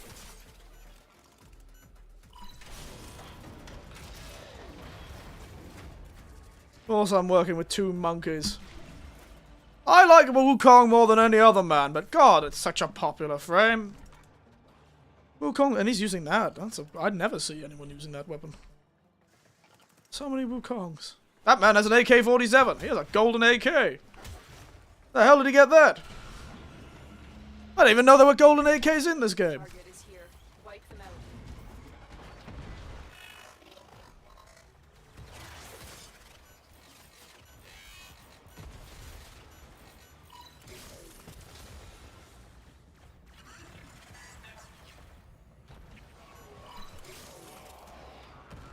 God damn it.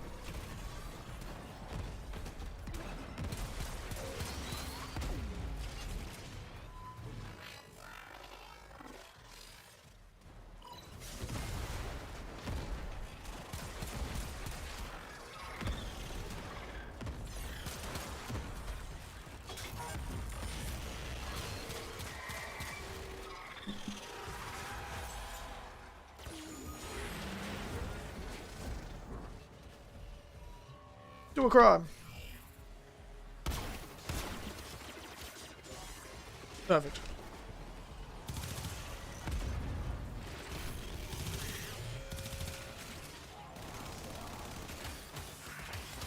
Hiya!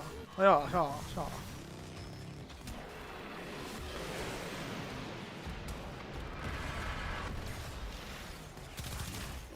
Down he goes. Let's go. Last one. Thank God. I don't like these missions. They're very boring.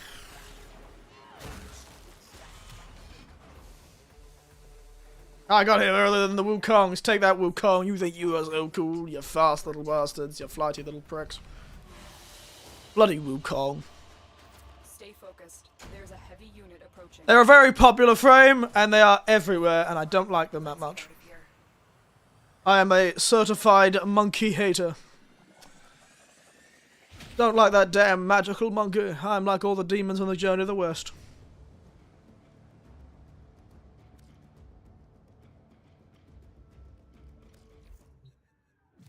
Alright, nice, thanks. Alright, finally, all the free stuff is done. Has messages for the operator. I just read that Anything message. about orders in there? No. What does this say is VGA candidates? Video Game Awards. I honestly haven't even looked at them. The only thing I know is that everyone was really upset that Elden Ring's DLC somehow became possible for Game of the Year.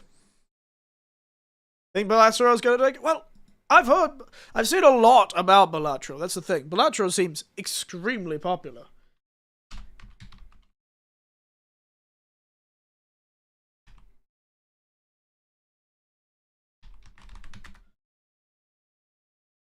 The Video Game Awards nominees. Tell me.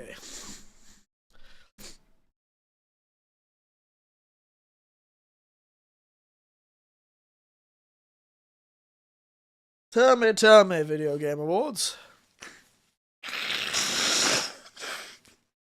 be honest, I don't care about the actual awards themselves. The only thing I care about is all the games that get announced at the same thing. Deny. You reacted a separate screen or something? Okay. Oh, thank you.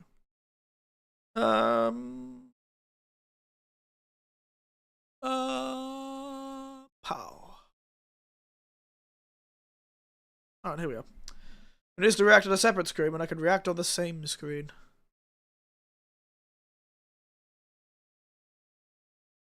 There you go. Let's have a look at this, shall we? 12 days! Oh, I didn't realize it was that close. Go away. I already denied you.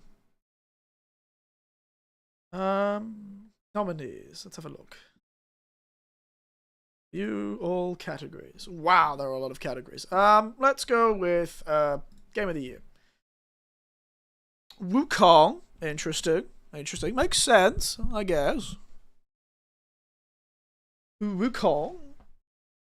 Sorry, I moved my camera around a bit so I can see my screen better. Wukong. Final Fantasy VII Rebirth.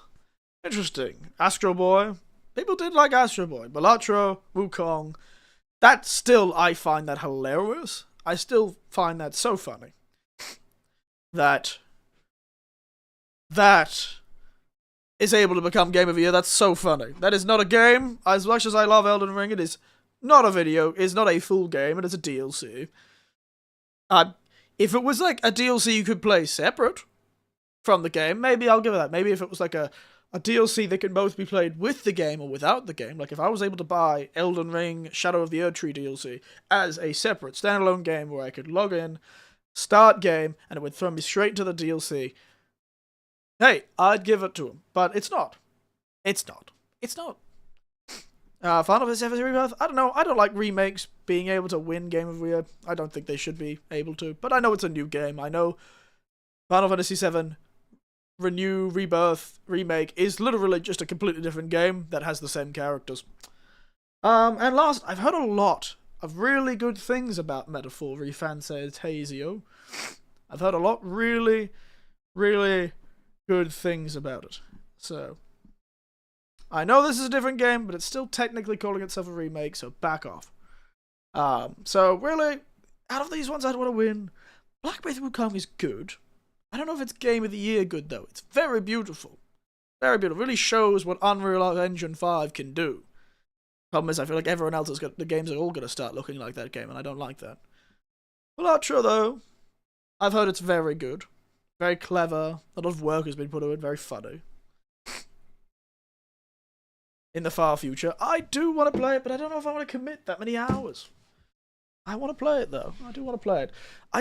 I'm too lazy to play. I tried to play many years ago, I tried to play one of the Shin Megami Tensei games, and I just didn't get through it. I got bogged down by menus. And that's why I love Warframe, and I've loved many other games. I love fiddling with stuff. Maybe I don't love it. I'd love fiddling with things, though. So games like that have a lot of menu shenanigans and fusing and all this sort of fiddly-biddly stuff. And I love that. Same I love in Warframe. The difference is in Warframe, I can collect all the items I need and then just build whatever I want. These ones, it feels like infinite menus, and that's what I worry about. I will try it again. I'm not going to vote here, but if I were to give my vote to any of them, I haven't played Metaphor or Balatro, but I feel like those are the two I'd probably go for, just because I think they're the coolest, and I think they are just cool. As cute as Astro Boy is, I just think it is like a weird advertisement for PlayStation and Sony, and I don't know, I like that. I don't like a video game whose purpose is just to advertise a console. That this is the second time. If I had a penny for every time Sony made a popular game that was essentially just an advertisement for the PlayStation, I'd have 2 pennies. But it's really strange they've managed to do it twice. Little Big Planet and now this. How do they keep getting away with this?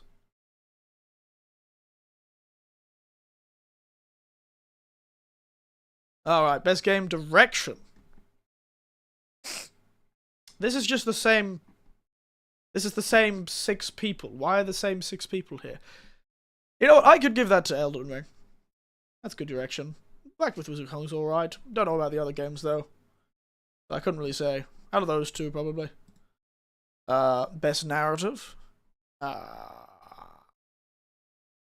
played any of these games, actually. Except for the original one. I guess Silent Hill could probably get it.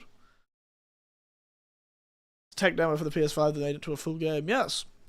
That came out. Sensuous 2 has come out. I never realised. Unfortunately, I've not played any of these games, so I couldn't really give a comment on their narrative. If Silent Hill 2 was anything like the original Silent Hill, maybe that would be the only one I had the most opinion on.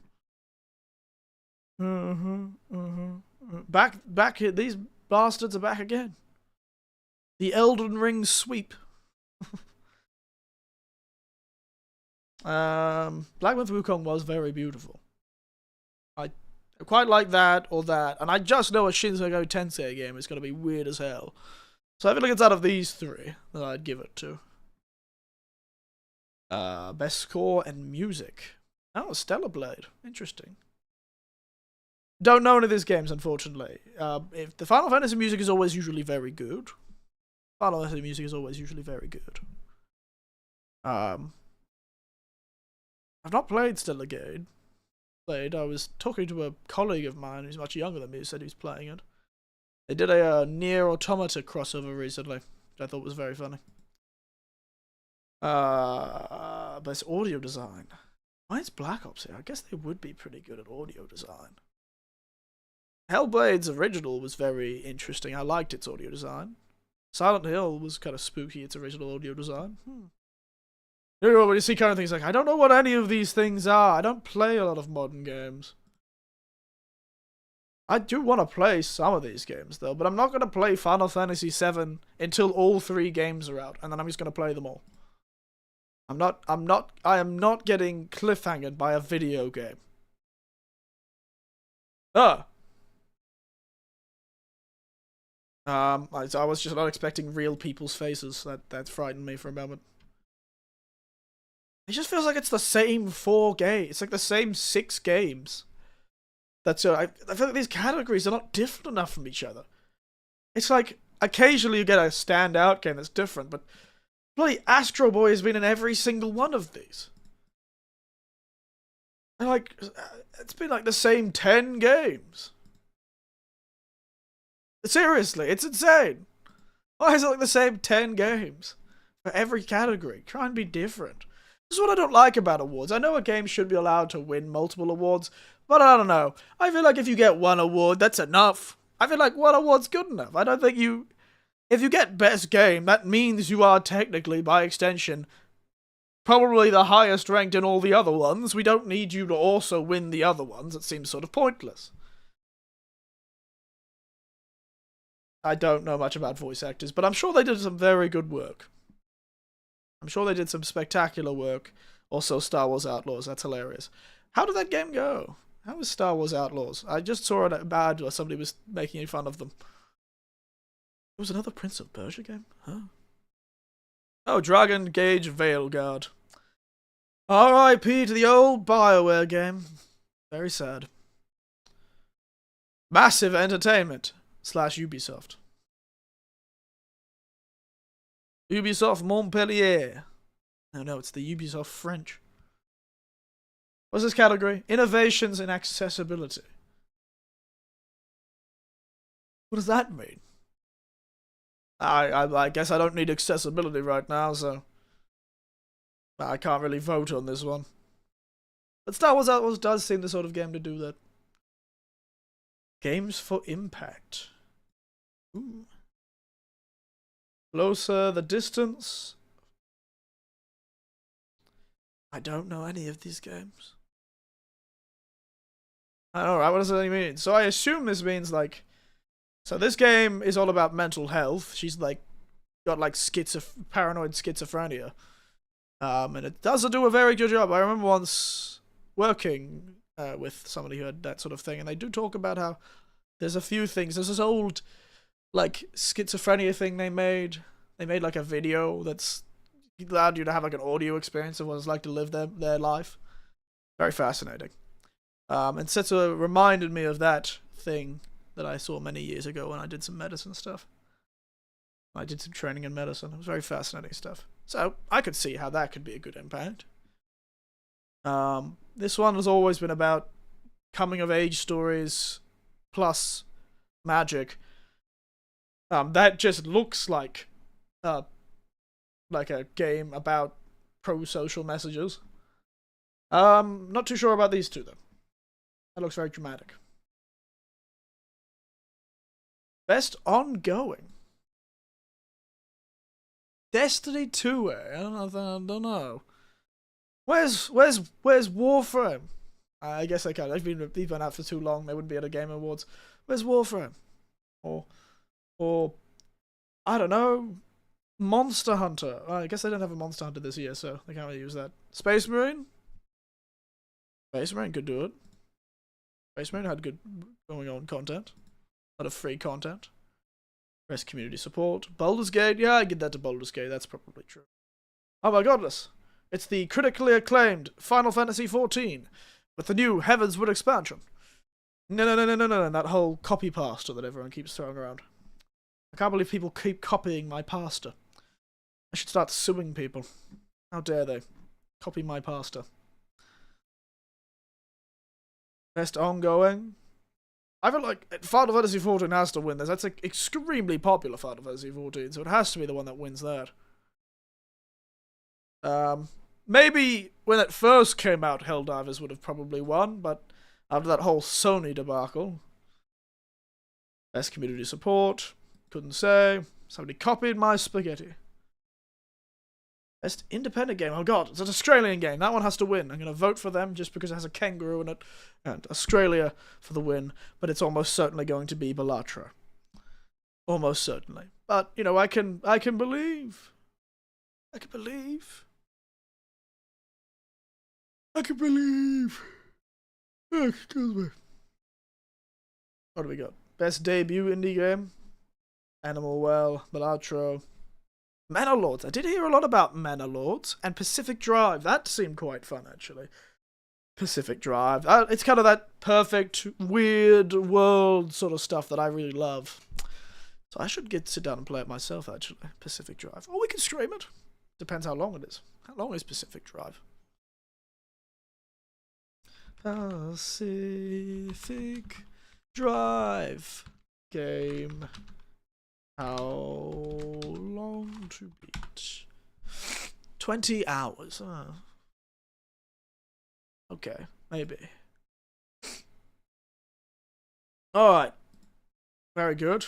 So, if anyone's going to win it, it's going to be Balatro again. I think most categories Balatro is in, without it being up against other big names, almost certainly going to win then. But I feel like Pacific Drive might have a good chance. And Manor Lords I hear a lot of people talk about. So... my goodness, it's Zenless Zone Zero! My nephew's been playing that game a lot. Withering Waves. It's another one of those games. Why? That's such a funny photo they've chose for Zenless Zone Zero. Why have they chosen that photo? The Pokemon trading card game? Also, I didn't even realize that was mobile. How is that game mobile? I just realized this is mobile games. How the hell do you play that game on a mobile? What kind of mobiles do these people have? Got their damn laptop in their pocket. AFK Journey. Wow, I saw so many ads for that. I was not expecting to see that here. Balatro. Probably going to be Balatro, let's be honest. Actually, against Hoyoverse games, though. I don't know. They actually might have a run for their money. The only people more dedicated than people who love indie games is people who love gacha games. I don't think Pokemon trading cards are going to win, though. It's out of Balatro or these two. These people eliminate two against Sun games. I know, but, you know, this isn't a PS2 game. It's a modern game. Best AR and VR. Couldn't say. Have no opinion. Hellsinger was a good game, though. I could see it work well in VR. It would be fun. Asgard's Wrath. Arizona Sunshine. Why is there a Batman game in VR? I know, that's why it's trash. Fair enough. Best action game. Oh, we've gotten back into some more general categories. Space Marine! Yes! Space Marine or Wukong are my vote. Space Marine. Yeah. Space Marine! Come on, Space Marine! Way! Go football hooligans. Still not played Stellar Blade. It's all the risque with none of the existential trauma that comes from Nier Automata, and so I don't really feel like I should play it. What's the point of having a overly classically well-proportioned lady if I don't end up at the end of the game having some sort of existential crisis? Space Marine should have been in God of War instead of Elden Ring DLC. Really? Yeah, I suppose it's a good game. It's very fun. Well, relatively well-paced. It's interesting.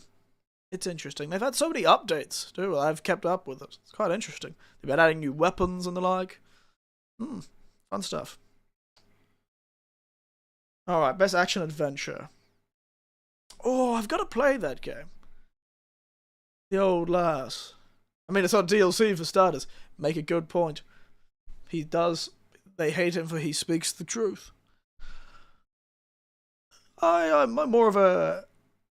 Out of these... God, either the Zelda games because Zelda games are good, or Silent Hill because Silent Hill's usually good. I don't know. No offense to the guys who made Prince of Persia: The Lost Crown. I just do not see it as... probably as good as these two. But I don't know how good the remake was. Of course, this is the Bloober Team remake. Who knows how good it was? And also, that's Ubisoft, and I just vote against Ubisoft. We all vote against Ubisoft in this house. We are against Ubisoft in this house. Best RPG. Out of these ones, I feel like Metaphor is gonna win. But I feel like Yakuza games are always good. Dragon Dogma I liked, but I don't know if it's gonna win this. It's definitely not the best RPG. There is a lot that could have been improved. I'm just glad I got to play that game again. Like, the sort of gameplay was back again. I liked that, but the rest of it was a bit rough. Best fighting, no idea, but probably Dragon Ball Sparking Zero. Just because it seemed kind of fun, actually. It almost made me want to play a fighting game. Just because I like Dragon Ball Z. Also, Tekken 8 better lose because they stole my likeness. That is the only reason they should lose, and if they win, it should be specifically mentioned that it is because they stole my likeness. So everyone, if Tekken 8 wins Best Fighting Game, you know why. It's because they stole my likeness for the best character in the game, and then they made me French. The absolute assassination of character. Can't believe it. Terrible. Disgusting. Hate it. How dare they? Truly. Oh. Truly. Oh. How dare they? Use me, world famous VTuber old man. Eric Quintus is suffering under the boot of these giant companies. Ah, can't believe it. So angry, I should sue them. Best fighting game should go to me and me alone. Specifically, me. Alright. That disgusts me, I'm gonna keep going. Shaking my head, I know, right? Best family game. Well, I feel like Super Mario Party Jamboree cannot be... Oh, sorry, just punched the mic. Dear oh dear. So angry about the Tekken 8 thing. Punched a mic. Super Mario Jamboree cannot win it. Because after everyone plays Super Mario... We all know that after a game of Super Mario... after a game of Mario Party, there is no family left. They've all disowned each other and are planning to divorce or never speak to each other again. So... why is that? The Astro Boy is everywhere. It's insane. I've just ignored the final... There are probably games that were in that last slot that I've just not looked at because they were in that slot where Astro Boy has been. They've been haunted by Astro Boy, so I've ignored them. I've grown the habit of just pretending Astro Boy is in that left slot the whole time. Point is, there is no family in existence after a game of Mario Party. It is the premier way of destroying relationships. That and Monopoly. So, honestly, I don't know why it's in best family category. If it was in most likely to cause a divorce category, then maybe. But, it's alright. Mario Party, you can't win it. Not too sure about Peach Showtime. I should play that game. I still haven't played that game, because I'm lazy. But, probably one of those two. Best sim and strategy. Oh, Kinitsugami! Yes! Yes! Kinitsugami! Everyone, go out right now and vote for Kinitsugami. I don't care how good these other games are. Kinitsugami, my baby. My baby, my Kinitsugami baby. I love you, Kinitsugami.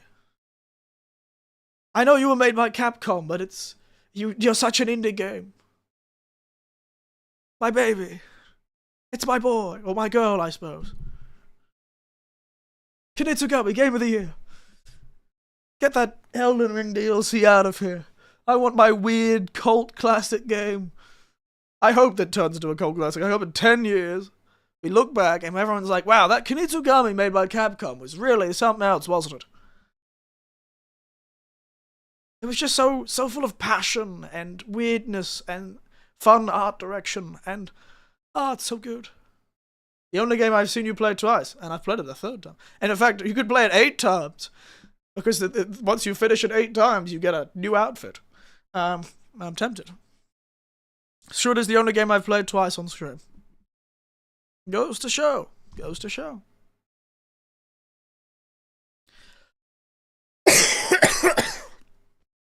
Oh my goodness. My boy. My girl. My baby. Kinitsugami.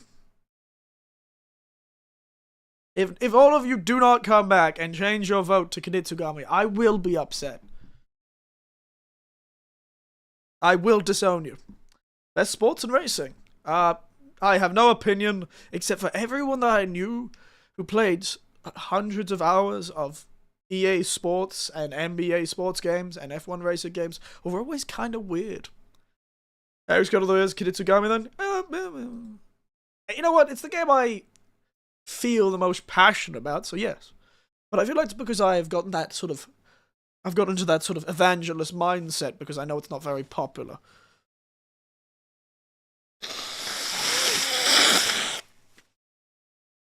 It's true. I do have a bias though. It's like exactly my aesthetic. Bizarre and weird. Probably why I'm pretty sure I would like Pacific Drive a lot too. Love WWE games for special since I had the last Brock Lesnar game. Oh, I see. My god. It's kind of weird that they've left an empty space on the left side of that poster. It feels like it would have been better to have it sort of symmetrical, but they've left a big space there. It's a real mystery, that. Got all this nice symmetry going on. 3, 1, 3, 3, 1, with 3 on the top. And then you got The Rock, and then you just got an empty space. Somebody's got to get fired for making that poster. It's terrible. That was Brock Lesnar's space. Oh, was it? There you go. What a nice thing, then. Why don't they just put him in the space, then? Truly mysterious. What a strange space they've left there. Anyway, let's continue. Best multiplayer, eh? Tekken 8. I don't know, actually. If we're talking about actual multiplayer, I really do think Helldivers may have this one. In my opinion. Seeing how it played, I think that was the most purely multiplayer sort of feeling game that did really well. I think that one should be the one that wins. With a close second being Space Marine. Third, or first, because I'm in it, Tekken 8. And then, Mario Party again, Mario Party Jamboree.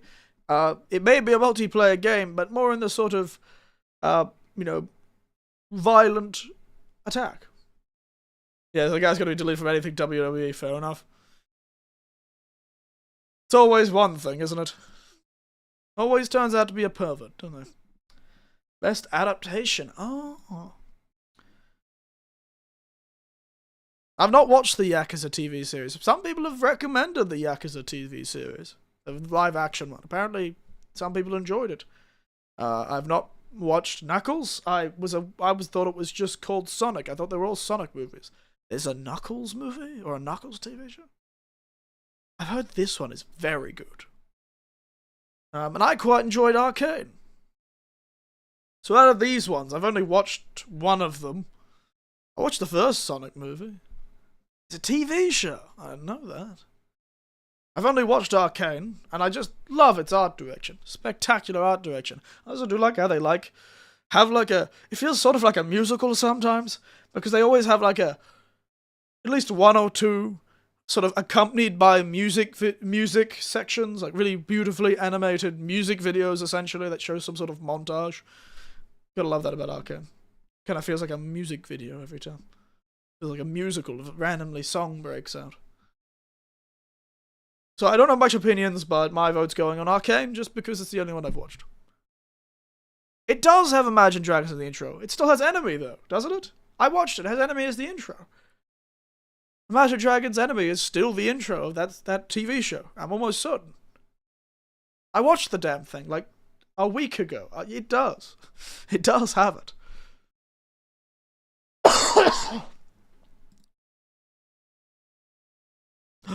Most anticipated game, Monster Hunter Wilds! And second, Ghosts of Yoti. That's my most anticipated game. Monster Hunter Wilds, Ghosts of Yoti. I thought that was Death Standing on the Beach, which I thought would have been a hilarious name of a cocktail. Death Standing 2 on the Beach. I thought it was Death Standing on the Beach. That sounds like a great variation on the Sex on the Beach cocktail, to be entirely honest. Death Standing on the Beach. Sounds like a great, weird, emo version of a cocktail. Ah, yes, my bad. Yeah, you better be. Better feel bad.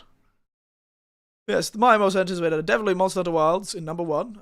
My boy, my baby, Monster Hunter. 0 out of 10 has a magic drive. I can't win with this guy. Too bad. You're like, yes, my bad, it does have enemies. But, however, counterpoint, I hate Imagine Dragons, so score doesn't change. Counterpoint, Imagine Dragons is my enemy. Ghosts of Yoti. I do like how they introduced it just like they did Ghosts of Tsushima all those years ago, where they did like the most bare minimum thing, like, hey, check out this one cool thing. I remember Ghosts of Tsushima just did that, and everyone was like, oh my god, that's crazy. And then when it came out, they were like, there's no way it was as beautiful as that first tech demo they showed us. Blew it out of the park, really. But yeah, Ghosts of Yoti is their next one, based in Hiroshima. That'll be nice. Content Creator of the Year. Queso. The friendly good fella. Iloan? Techno Gamers. Typical gamer. He does look like a typical gamer. And I feel like just one of these is not like the others. One of these just doesn't feel like it fits in. You know? Something just seems wrong. Technically, 2 of them don't really feel like they fit in it.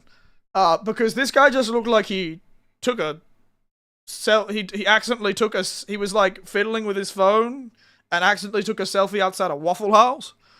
And she's an anime girl with a white background, whereas all these guys have kind of got like more professional looking nice photos.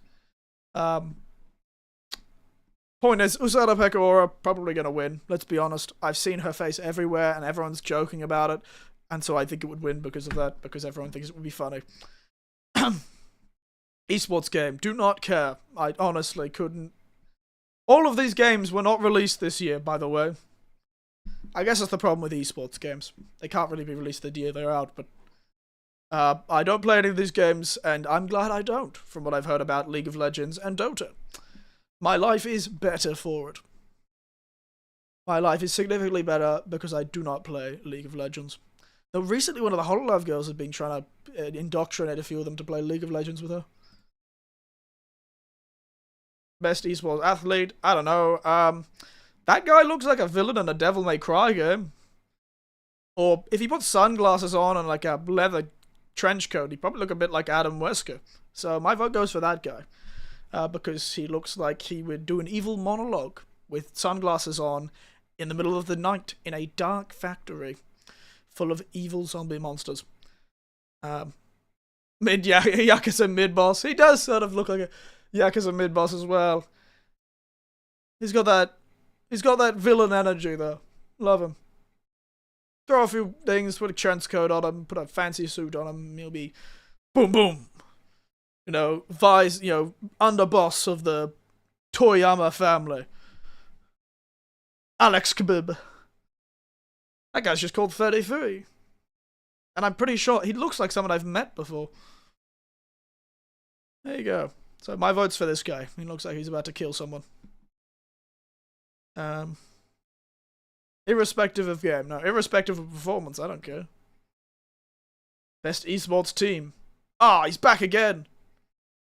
Yes. There he is. His friends are significantly less scary looking. And these guys, they're very... That's hilarious.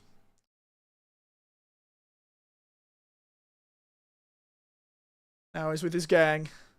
The Navi... T1. Team Liquid. Genji. There you go. Player's voice. Oh, okay. So I add... It's like a sort of 3 rounds, 3 chances to vote. Okay.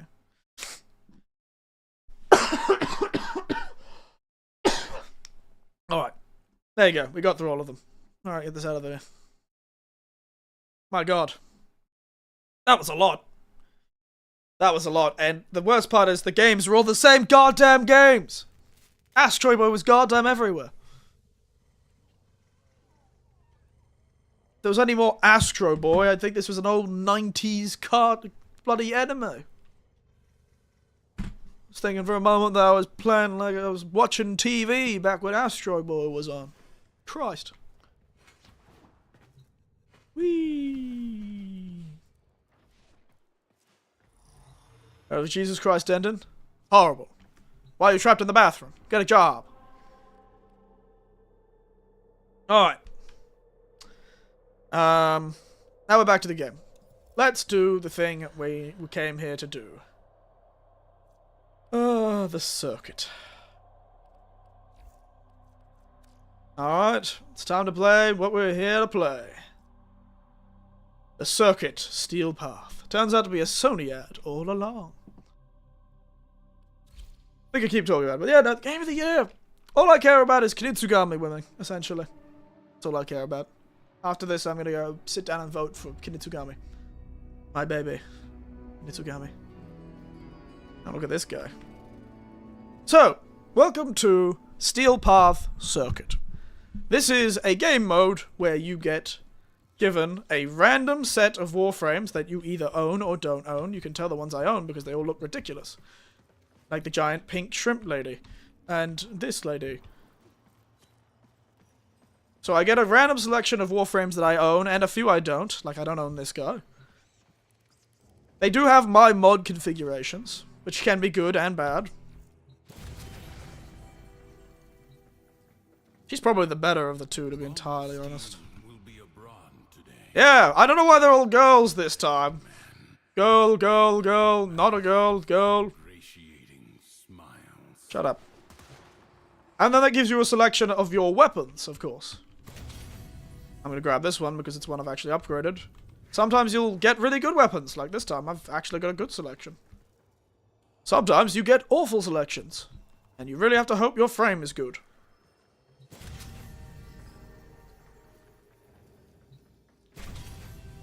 Oh no, I've lost my head. I'm still tempted to go to Trinity.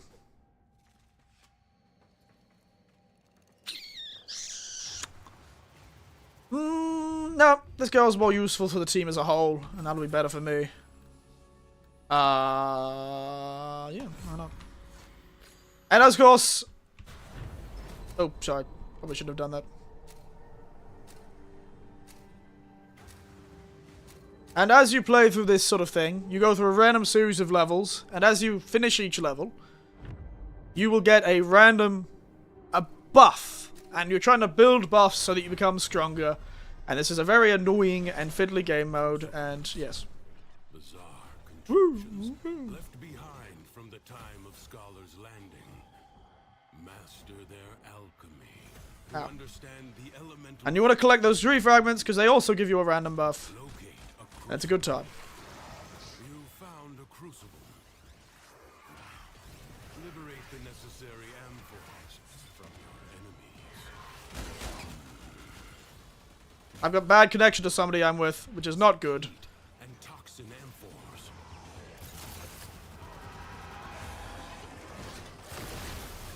So the idea of this game mode, this particular mission, is we kill enemies, they drop items, we grab those items, and we throw them at that weird ball thing.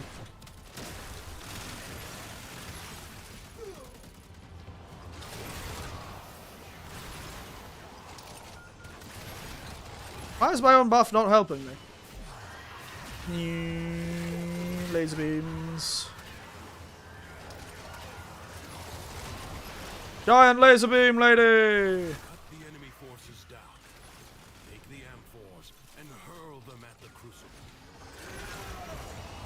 Something is very glitched for some reason.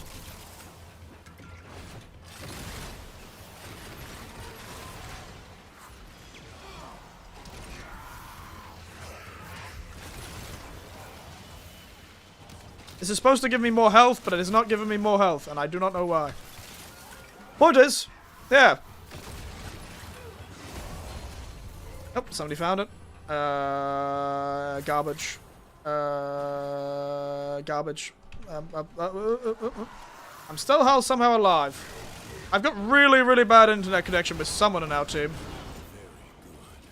Find another crucible.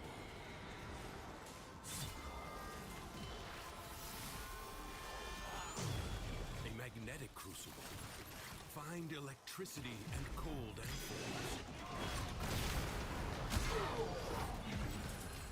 amphors. Garbage. Yep, that works.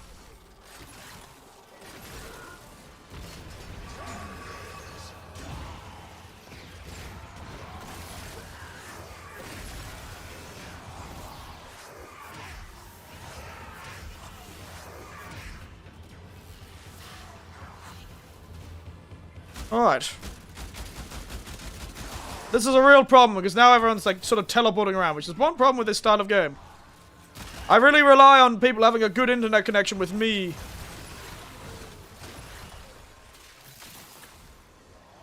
Not always the case.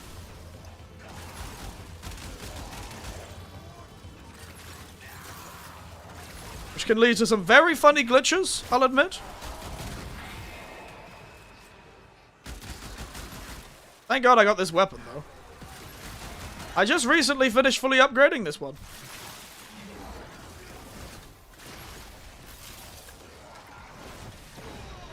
This Burston Prime.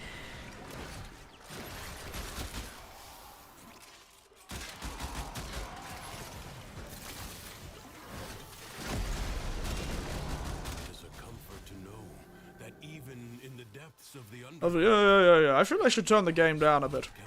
chemical If the game is too loud, by the way, I may need to turn it down. It may not be too loud for you, though. Might be fine. Oh. And essentially you choose to keep going and going, and you eventually build up... You eventually build up a lot of abilities and stuff, that sort of thing. But the environment itself will fight to choke you out.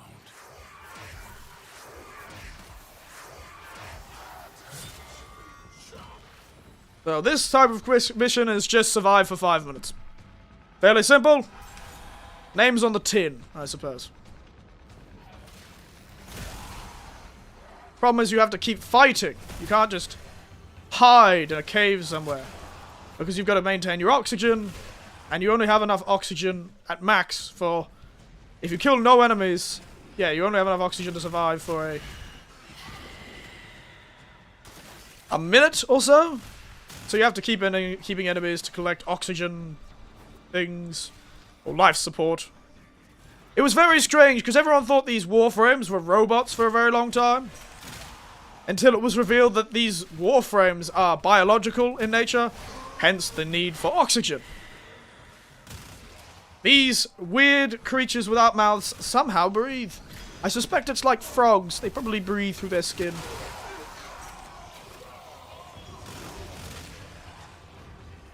They probably breathe through their skin, I think. God, it's so nice to have fully upgraded weapons. I just destroy things so easily. Look at those bright red numbers.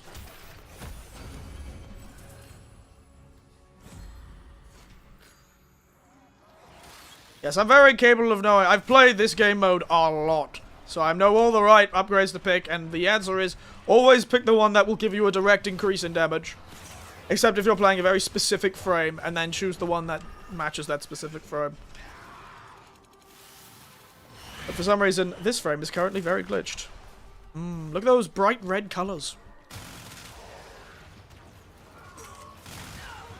Because this is a game where you can scale up endlessly. There's a funny thing where eventually, because they power crept so much, normal critical hits, like you could increase critical hit chance for your weapon. Makes sense. But eventually, normal critical hits wasn't good enough. Like, it wasn't... It wasn't, like, you could scale even over 100% critical hit chance. And so, they needed something new. A new version of critical hits. So they did orange. And then people managed to power creep past orange. They were getting over 200% critical hit chance. So, with over 200% critical hit chance, you start doing red crits. I believe the crit chance just adds another crit multiplier to it. I don't know how the actual red and yellow crits work. Red, orange, and yellow. But the point is, it power scaled so much. And this weapon I'm currently using easily climbs into red crit range. It's very funny. Also, strange things. A lot of stuff. I know a lot about this game. It is a weird thing that I know a lot about.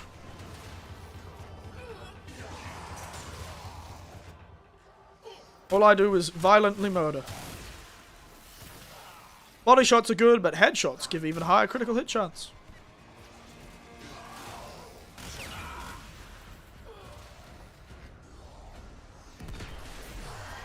Laser! For why? Nah, because I feel like it. Laser beam. Technically, this ability is rather fascinating. This laser beam ability is actually just her opening a portal to the sun.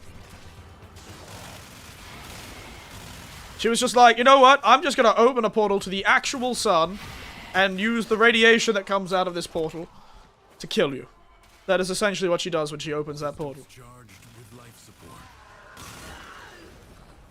She uses the basic power of the sun. Which is a great way to use a power. Hey, I want to see that in more stories. I want bastards out there to be absolutely opening portals to the sun. That's great. What a fun idea. Because technically, if you have a tiny hole, most of the radiation is going to go in one direction. If the hole is small enough, it's all going to go in a straight line.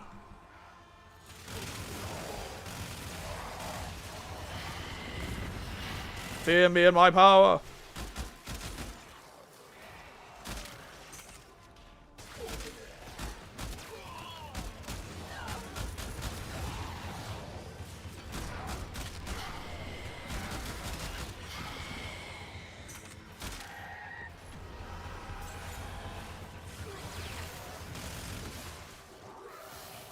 My health bar is glitched out, by the way. I swear I'm not cheating, it's just glitched. I don't know why my health bar never decreases, but I think something has gone terribly wrong with the internet connection. Will you lay your sword aside? No.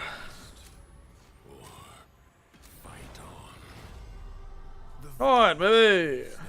Oh, this is this one. I don't like this game mode. Repair the damage to keep them at bay. The ruptures can be closed, but only if you collect enough ambient void energy. Yes, yes, yes. Collect the weird glowing orbs. It's a good time. Yes. No. I really wonder what You know, it's starting to feel like Game of the Year and stuff like that is such a difficult thing to deal with these days.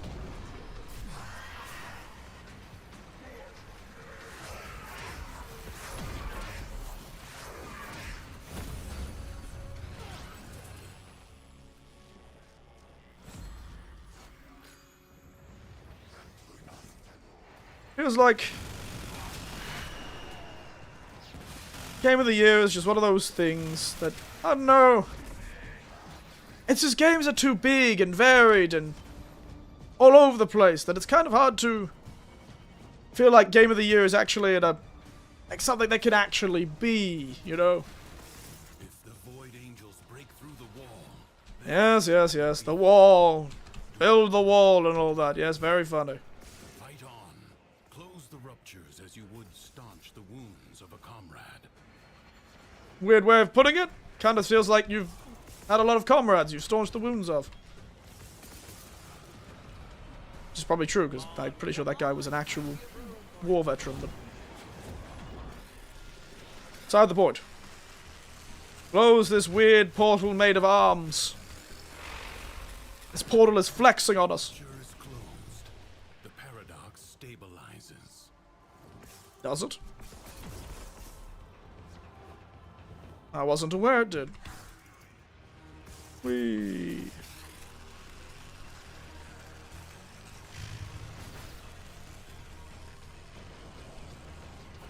Oh no, I didn't have enough.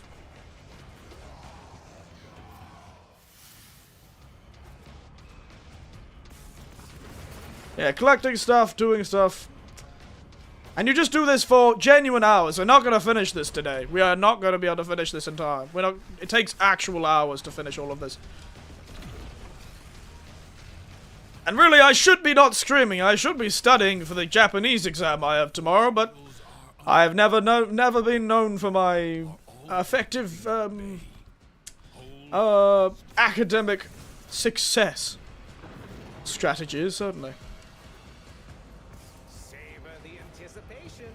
I'm not going to. Also, where are all the enemies? I just realized.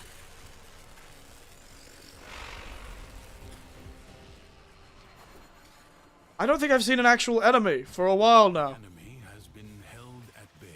Yes, apparently they were gone. Relations are in order.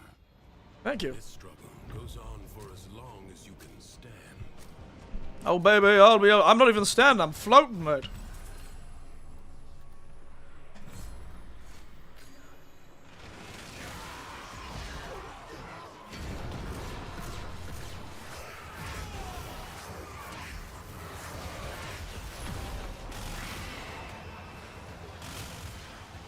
I hate this map for one reason and one reason only. I can never find the fancy glowing shards in this map.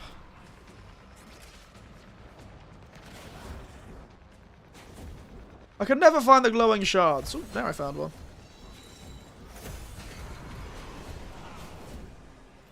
There's a few inside areas, which just makes it really hard to find them. Out of here, mate. Are you in here? Next to the cool painting? The violent-looking clown man?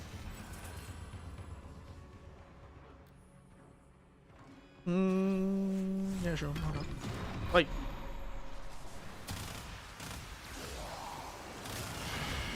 Hello?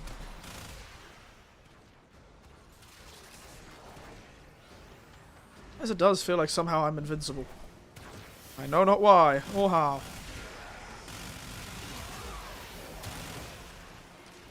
I am more powerful than the mightiest might.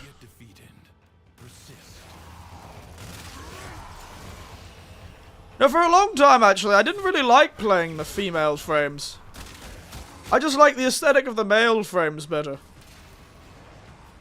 But there are a lot of female-bodied frames in this game, which is strange. I always find it fascinating that they chose... Imagine making your war machine look like a sexy lady. What if tanks just look like a giant, sexy woman with a gun?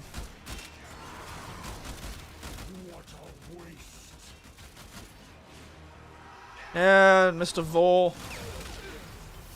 And yes, his name is Captain Vor, and then eventually called Corrupted Vor. No, I don't know why. Sounded exotic, I suppose. He sounded exotic, I suppose.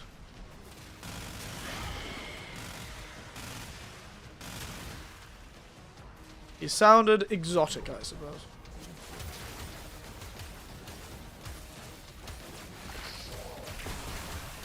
Little by little, the madness of the Undercroft is curbed.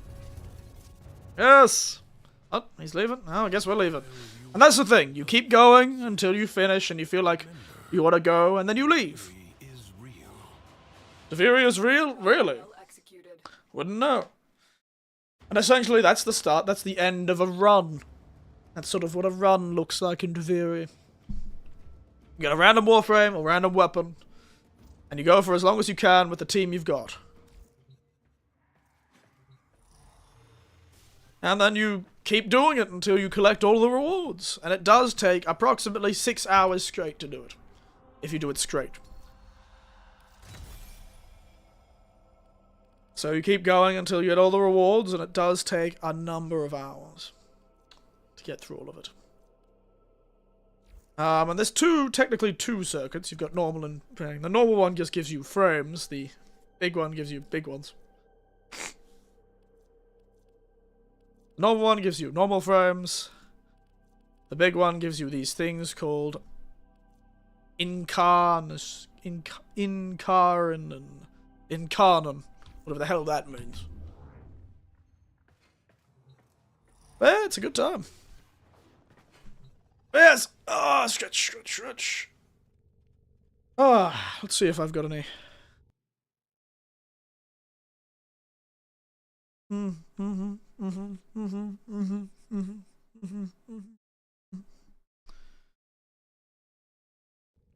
Yes, it's a good thing to see. I wonder.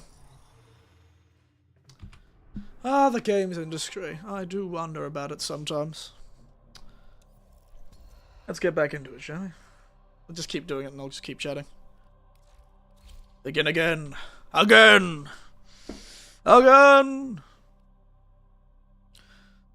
One problem is, sometimes you'll end up stuck in this like Duviri thing for the next 50 minutes, and you're like, oh, well, we're doing this for ages. Okay. We're doing this for a while.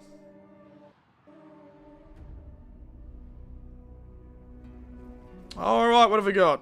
Ah, my lass! Ooh, that's a tough choice. We have our boy Revenant, who is just invincible. Or we have our girl Mirage, who is invincible and also, well, not really invincible. She's a lot more vincible, but pretty close to being invincible. Oh, I like my boy Revenant. You know what? We'll see what weapons we've got. Okay, so we got a Latron, already a good start. And the other weapons are garbage.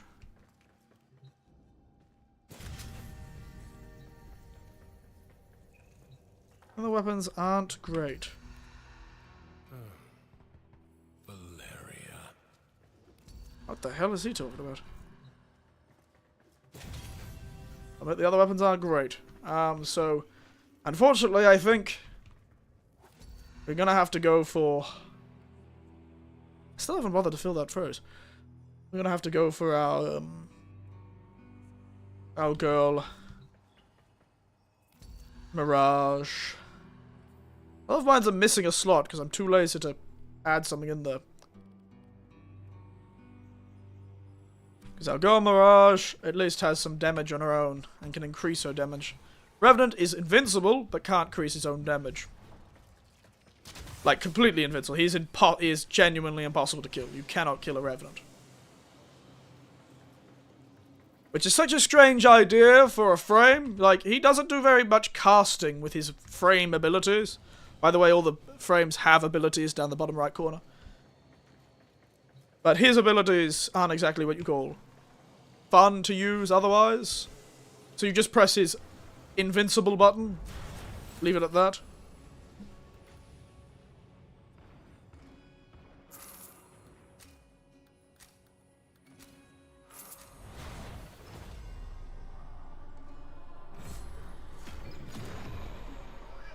Ooh, dance to his music. Do do do.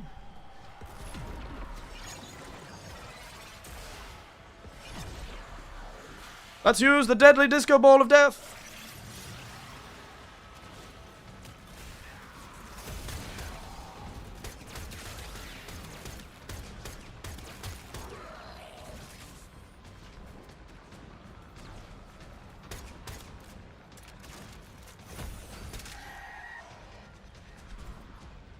Yes.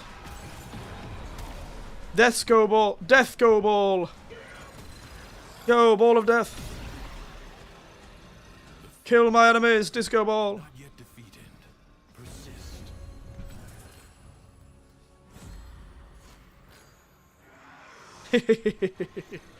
Oh, I love my disco ball of death. So fun.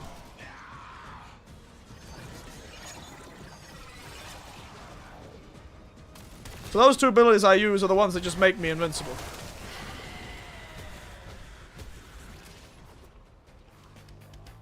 Oh.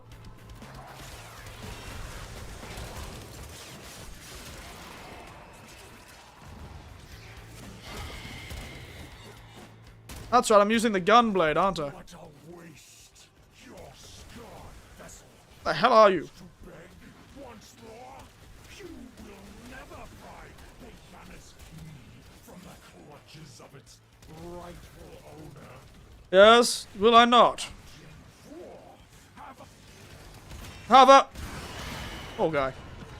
Captain Vor just wanted to have a...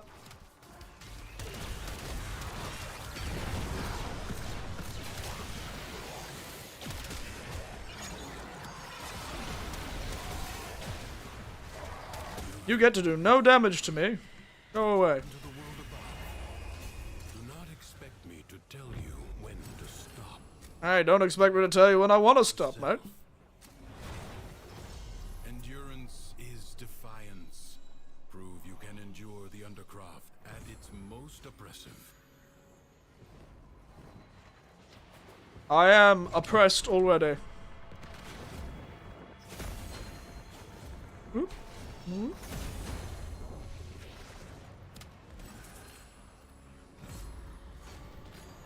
Boop, boop, boop.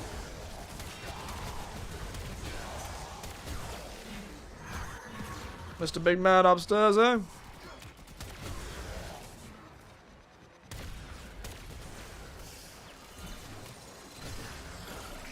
Disco ball! Beautiful stuff. Ah, truly. What would I do without you, Disco Ball? I would never be able to party. Or violently kill my enemies. Truly. More than I deserve.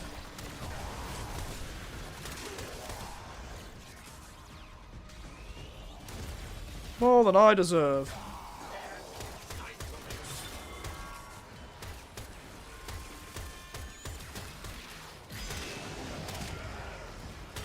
Also, another fun thing about this gun, actually, is that actually, this is all just me geeking out about this game I like. This little gun, actually, one good thing about this gun is it, takes away the defenses of the enemy. It reduces their defense every time I shoot them, so. Means I could get away with killing them, and they have a hard time killing me.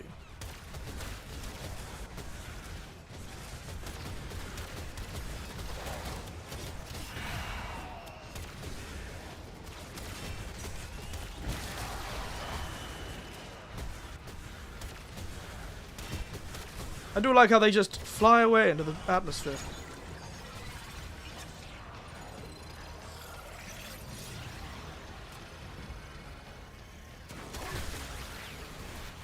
Yoink. He didn't need those knees anyway.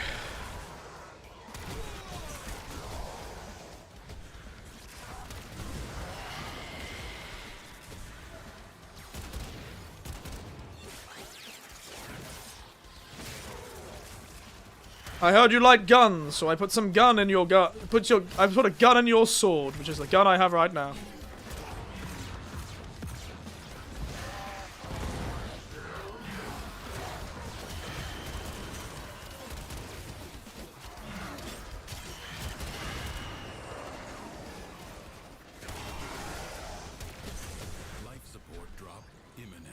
How do I live? No one knows. Yeah, this is a game, I don't know, I just love... Especially once I started... To be honest, once I started spending a bit more money. And being a bit more willy-nilly and trading more on the market and sort of getting a bit more in the sort of community trading side of things, I definitely enjoyed this game a lot more.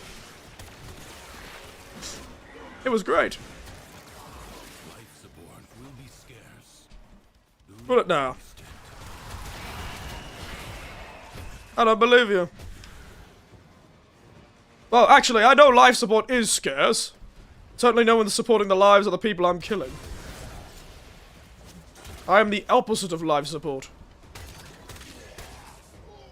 I am the life opposition.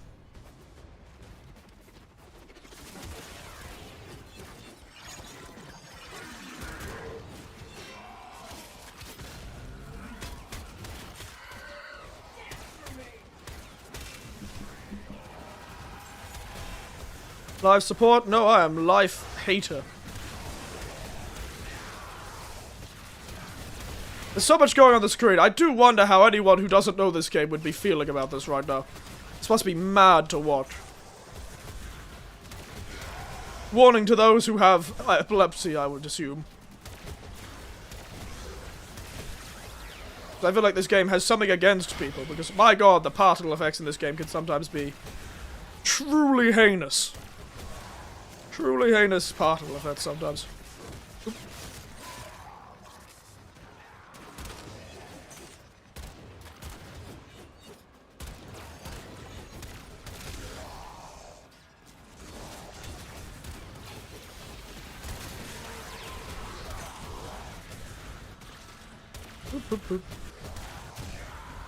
Ever heard of our Lord and Savior? Gun to the head? How? No. You are not allowed to hurt me anymore.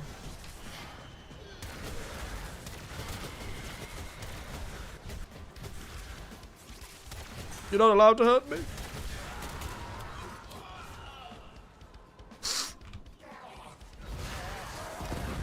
Where are my friends? They're always only... Where's the fourth guy? Alright, let's keep it going. You lay your sword aside. Let's keep it going, shall we? Fight on, mate. Crucible. I do like this one. I've occasionally had really, really bad weapons. And so I'll actually choose this one. Because the other guys are actually doing all the damage and I'm doing nothing, so... Understand the elemental forces you wield. Locate a crucible. Oh, we're doing the crucible one again.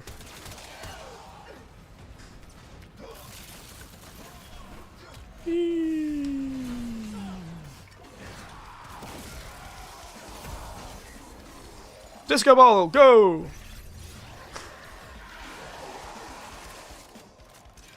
Your enemies hoard the amphors the crucibles need. Retrieve them. The forces of heat Retrieve them, how ominous. unleash radiation when combined. Go, disco ball, do a crime.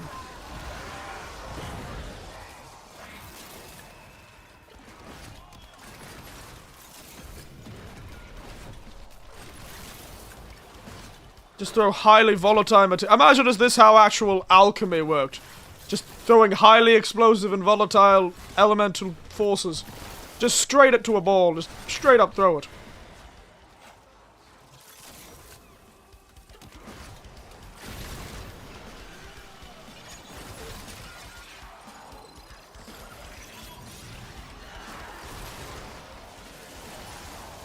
Out of here, you bastards. There's almost too many to throw. Find an amphor and throw it at the crucible. My god.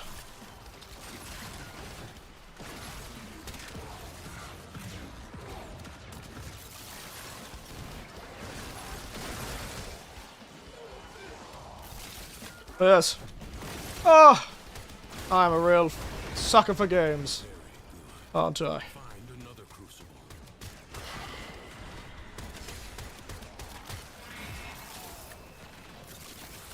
Wee!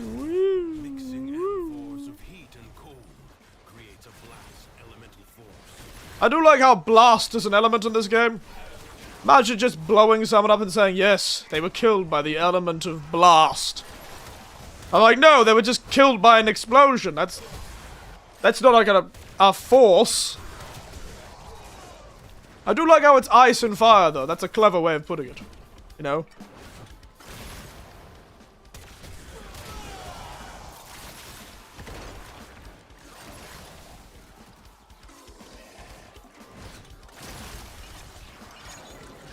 I do like how explosion is an elemental force.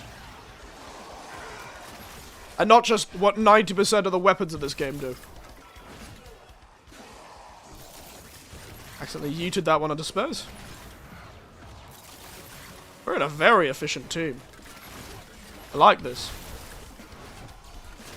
Sometimes you get a team that just go, no.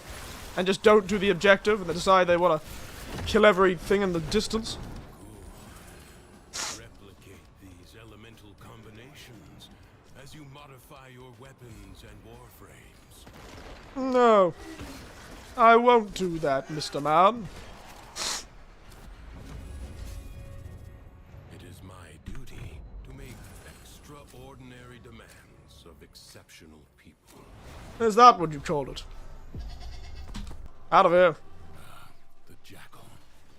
A graceless machine with no business here. God. Dispatch it and move on. I don't remember him ever being this sassy about the boss. Darn. The body is And I was not a fan. the limbs less so. Do not hesitate to attack when an opening presents itself. Don't worry, I will hesitate to attack, just to annoy you. You have an opportunity. Take it. Opportunity took. I'm invisible, my god! You have triggered its defensive precepts.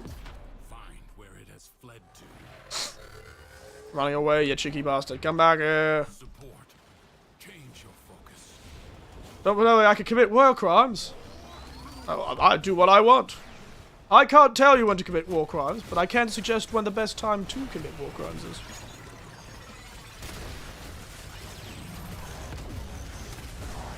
Don't worry, I will never police when you commit war crimes. I'm not the UN.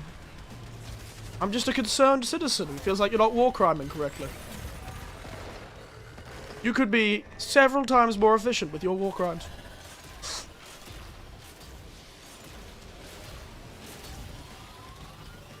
I do what I want. You damn bastard.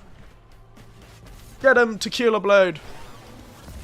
Or Tequila Blade. I don't know what he actually was called. I just thought that said tequila. Turn your fury upon what is vulnerable. Don't worry, that's what I always do.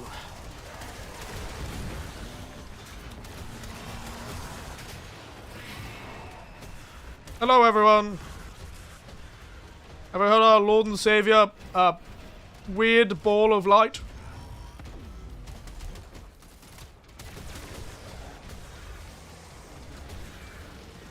Get 'em, lads.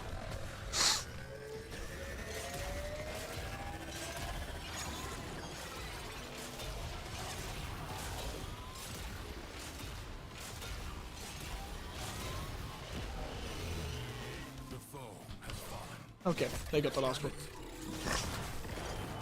Stab it in the heart! Kill them! Skill has triumphed over mere machinery. You Wow. have done. This guy's like the opposite of all those fellas that are like, the flesh is weak. This struggle goes on for as long as you can stand. I can stand for a long time. The paradox has drawn void angels to besiege the underground. Oh, for God's sakes, these ones again. Do what their claws At least you can do it quickly if you focus on them. Viri may fall to something worse, even than Thrax. Oh yes, by the way, this whole weird realm we're in is ruled by a child with godlike powers. And use it to heal the damage. This whole area is run by a tiny child who has godlike powers. The ideal situation, frankly. Who doesn't want to be an actual a Toy Story character. Oh no, a boy! I've got you, boy.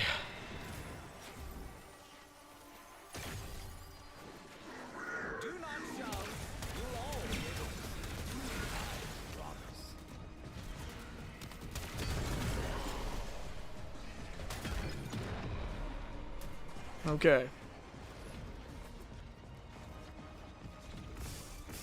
Whee! The Arrow Rune is run by a super godlike child called Dominus Thrax. Man, as a kid, how much I love the name like that. Dominus Thrax. How very cool.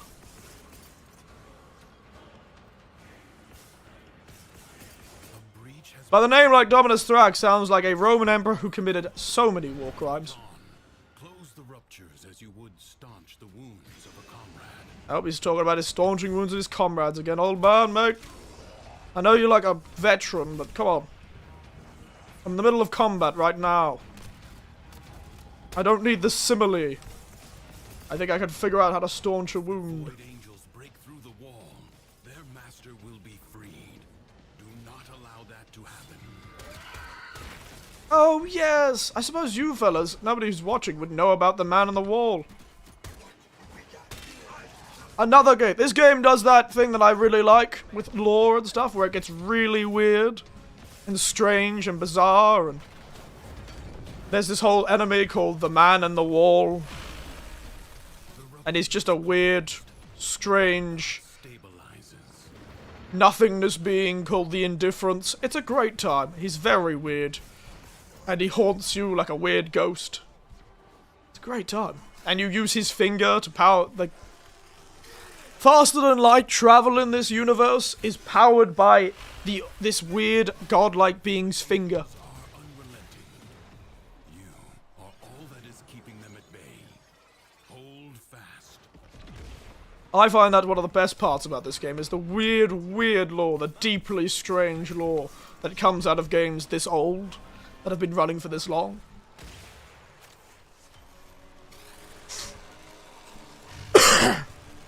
Because, yes, who would think of space travel that is completely, like faster than light travel that is completely Viri's defenses are supported by a weird, to reinforce them artifact they stole from a god. with merely doing enough. It's so good. Secrets lie buried deep within the undercroft. The paradox provides the means to extract them. You must protect the excavators and keep them powered. Oh, we got the excavator. Classic quest. Excavator protection. Lovely. Love this one. These quests can either go really well or really, really poorly. Because these bloody excavators have about much health as a bloody wet paper bag, I swear.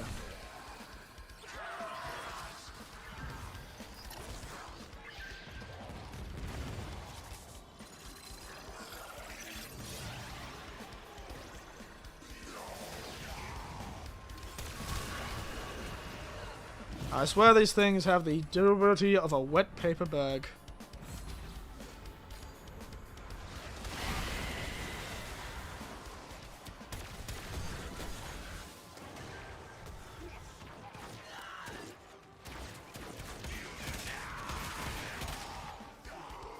A new extraction site may now be claimed.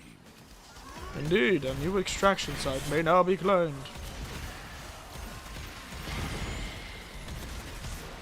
Extractor deploying.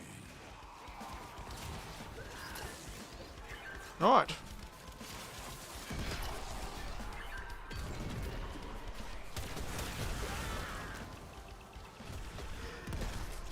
War crime alley, let's go. Oh no, our boy, he's down. Okay, never mind.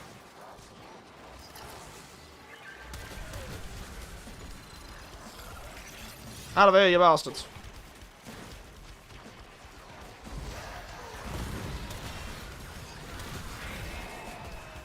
My dear extractor. Get it a power battery to recover its shields.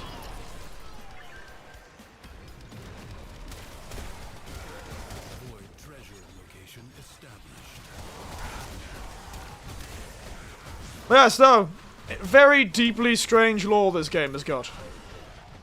Power to light travel powered by an eldritch god's fingertip that they've copied into other ships, and the void just generally being a terrible place to be. Gotta love it. Strange chantings, visions of yourself as a weird ghost child with a grin wider than a bloody... A grin wider than a dinner plate. Great time. Oh yes, strange, what appeared to be celestial. A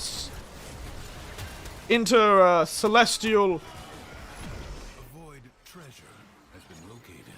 What appeared to at first be intercelestial enemies, actually then turned out to be a race of machines created by the ancient humans that traveled back to the original system because they thought humans were dangerous and would destroy the system that they went to terraform.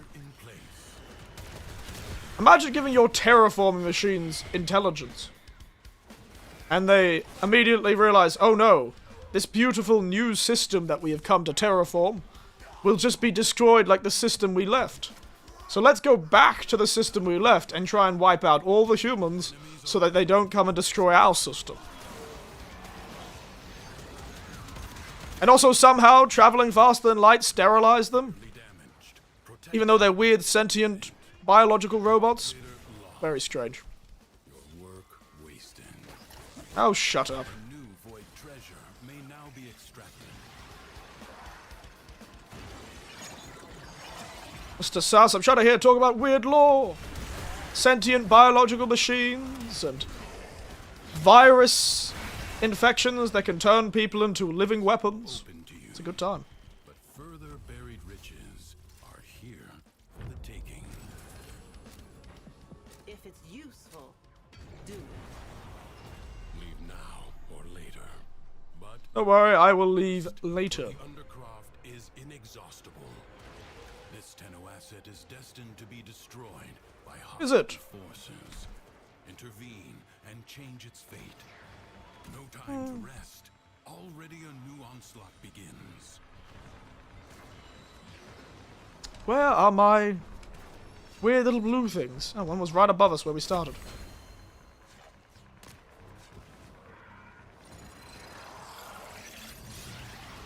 Let's leave that there. Hopefully that'll help them for now.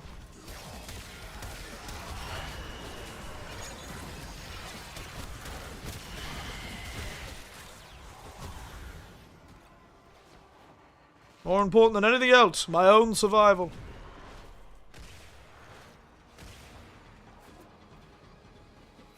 Weird blue thing. Oh, there it is. Crit damage is doubled.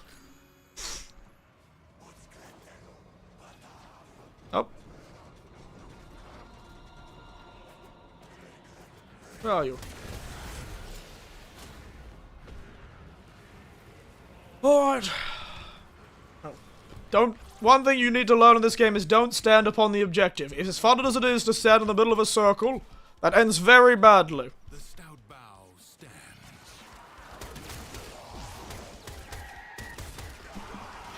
Just the thing about standing in places.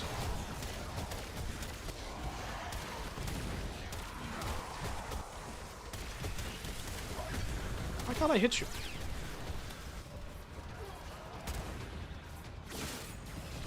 Weird. Very weird. Disco Ball of Death! Go! Murder Disco Ball! Go! Go, my murder Disco Ball! Destroy my enemies! Kill them like that one music video where everyone turns into dancing zombies. Party Rocker or whatever it is.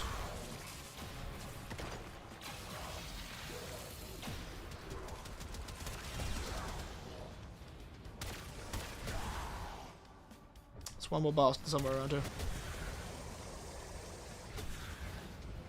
Where are you? Oh, he's stuck in a tree. Poor guy. Your resolve. He was stuck on a piece of foliage. Do not falter. Rhino. Enemies incoming. Stand fast. What have we got? A Rhino, Octavian, and Umbra. Make me invisible.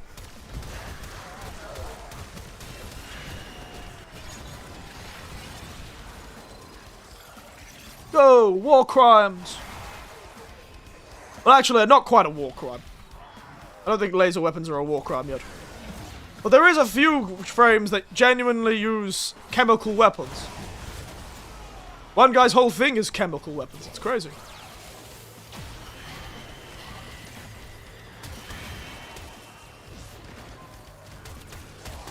One fellow's whole frame is chemical weapons, and another frame's whole thing is, like biological weapons. Like, she just spreads disease. It's a good time.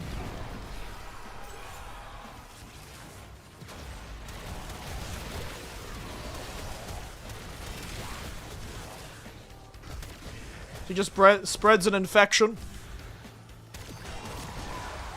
Like ashes, the enemy has been scattered to the void. This Alright, I guess we're gonna keep going. Wow, we're really going for a while this time.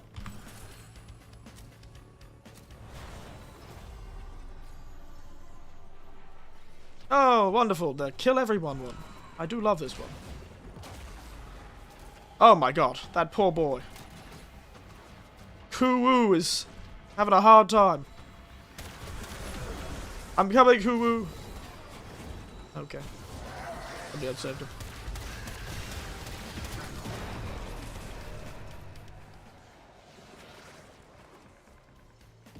Why is everything so low? Why am I moving so slow?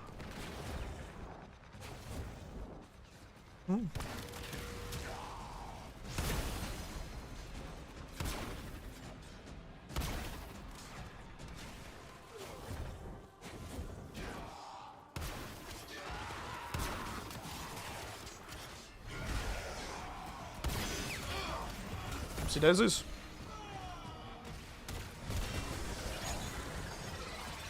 Got a bit fancy there.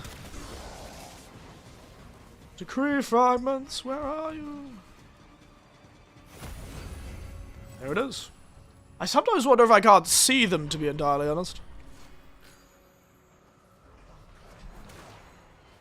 I sometimes wonder if I can't see them.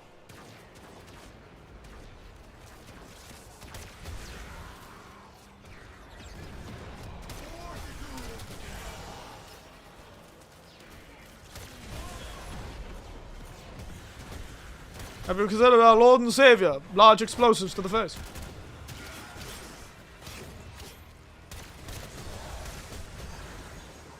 Wait, get back here, you bastard. Beautiful. Beautiful stuff. So? The spark of victory has been struck. Fight on. The spark of victory, as opposed to the... I don't know what opposes a spark. Depression. Alright, I guess I'm not going to be able to go invisible. Oh, there's stuff off me.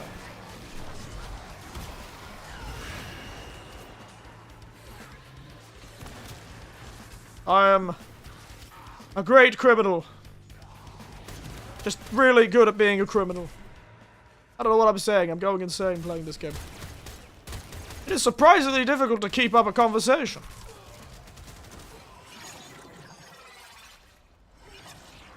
Surprisingly difficult to keep up a conversation. But it is true that I've usually only ever played this by myself while listening to... I don't know what terrible things have happened recently in some small corner of the world.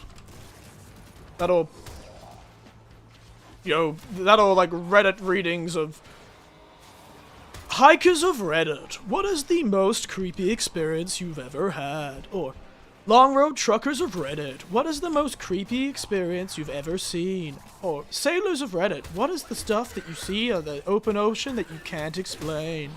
That sort of stuff. That sort of stuff, and I listen to that, and I play this, and it's a good time, really. I would suggest it to everyone I know, except I'd only suggest it. I feel like I would become, if I became big and popular, I'd play this game just for one reason. If you're big and popular, people love giving you free shit. So if I came in this game, where I got like a lot of free stuff, I get like really big and Hololive, and then I start playing Warframe. And then, everyone could start giving me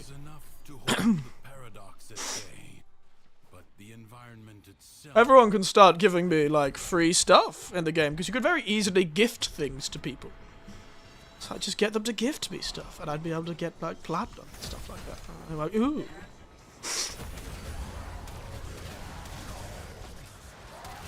I could always have people with me.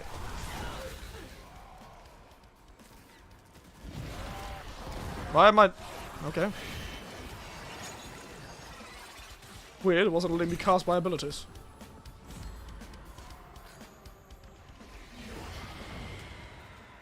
Point is, I would love to get really famous, and then get people to give me free stuff in Warframe. Oh, the guys are almost max level, I think.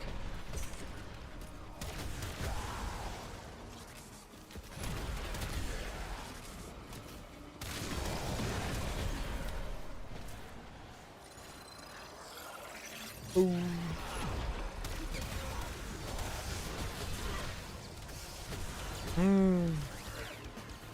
Beautiful, beautiful stuff. Beautiful stuff.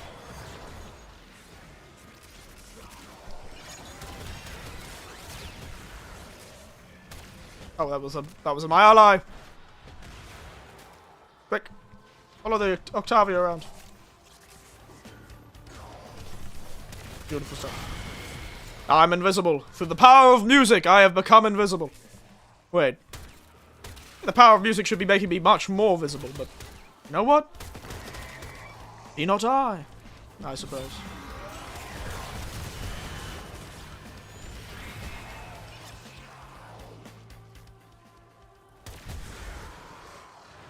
Poor guy was hiding behind cover and everything. Oh, he's using the Gorgon. Interesting.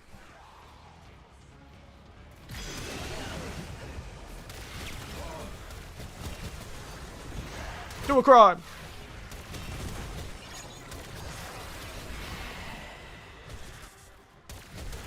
Do a crime. Wow, we've been going for a while. I think I might need to leave in the next round. Mostly because I need to finish this stream at some point. I've really been doing this forever, but... Yeah, there you go.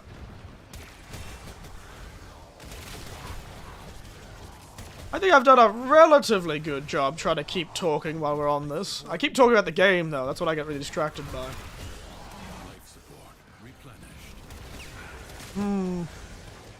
Oh! I almost died. My god, that was close. Whew! Maybe.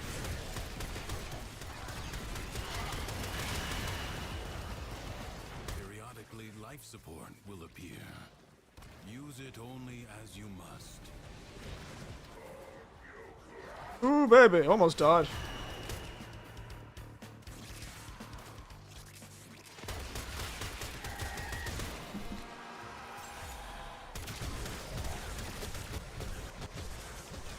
That was very close.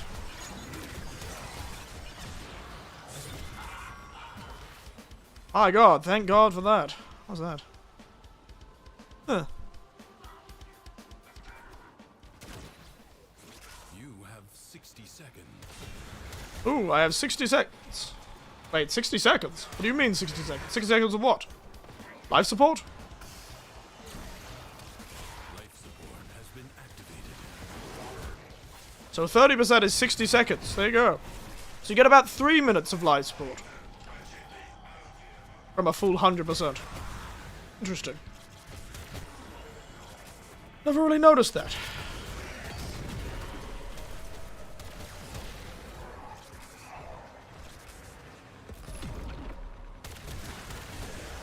I've gone a bit close to death a few times during the survival. I'm not doing a very good job at... Well, I'm doing a very good job at surviving for the very fact I'm still alive. Which means, by the definition of it, I have survived.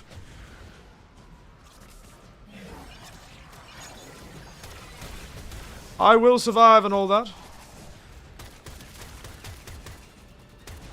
I think, even though this team is very good, and I'd probably continue for a long time if I wasn't, you know, needing to do things in my life and live and exist and have things to do. And... Dang. Who would have thought I would die?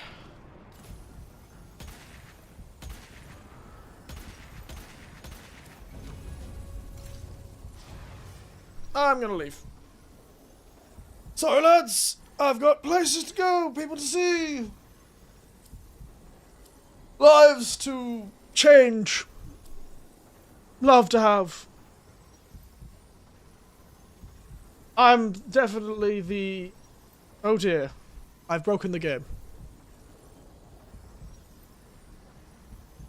Walls to frame, indeed. I have broken this game. Everyone has to leave now. Yes. I had the power. They had to leave. Excellent work. Oh, those poor people had to leave with me for some reason. That was a glitch. I don't know why that happened, but that's very funny. I had the power there. Alright. There you go. First we'll collect the rewards for what we did. What we do?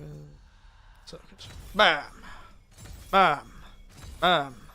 Bam! There we go! First incarnation. Gotten. Now we need to get to the next one.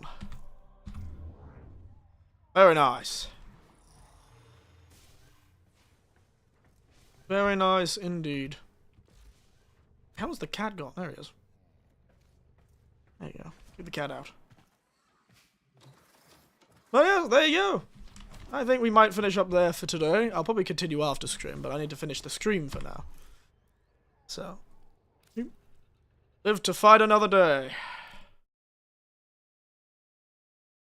There we go, eh?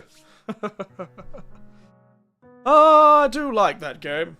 Though, I granted, most of this stream was spent talking about HoloLive and other things. Really not talking about the game all that much.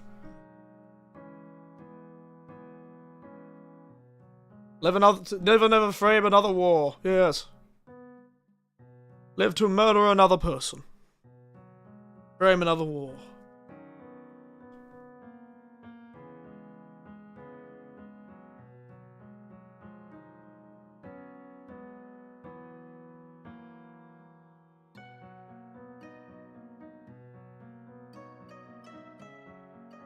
Live to frame another war. Oh, and the VGA Awards. We did do that. VGA Awards, all this different stuff. I talked about what Warframe was when it started, when I played it. Yeah, there's a lot to do, but it's a good little game. It's a good little game. I like it. Most people shouldn't. And I prefer it because I can do a lot of things like use money to make things go faster. And I can do all the big stuff, but there's still a lot in the game, even though I use money. So probably if you stream this again, you'll get another chance to talk about Warframe. Yeah, I probably will. And considering it seems to have gone quite well, I don't think anything went too badly. I do need to find a game to play, like a long-form game. I don't have a game we keep coming back to. A long-form game we actually start a playthrough of, you know? It is the autumn sale. I should probably keep my eye out. Or a game that might be good to play. Maybe we should play Cyberpunk or Ghost of Tsushima. Maybe Ghost of Tsushima could be good. I have played it before, but it has been since it came out, so you can always play it again. No harm in giving some Ghost of Tsushima a play. Maybe we'll play it on Akira Kurosawa mode, everything black and white. Like an old movie. Play it all Akira Kurosawa, Samurai. Maybe that's what I should do. Who knows? Oh, excuse me. I don't want to say it, but how about Nocturne? Nocturne. No.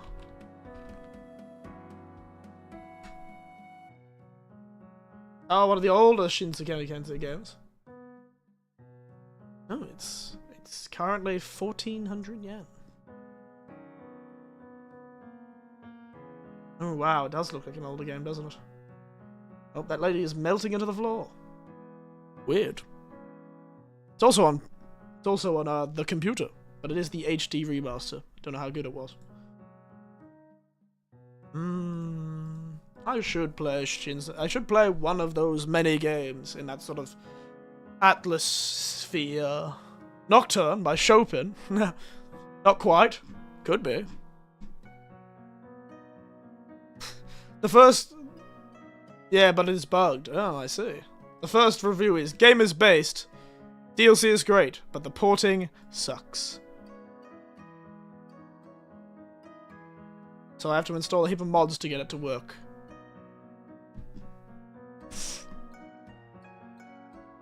I might need to get a lot of mods to make it work. But that might be the easiest way to play it, because otherwise it would be in Japanese. Remember, PS2 games didn't have changeable languages most of the time.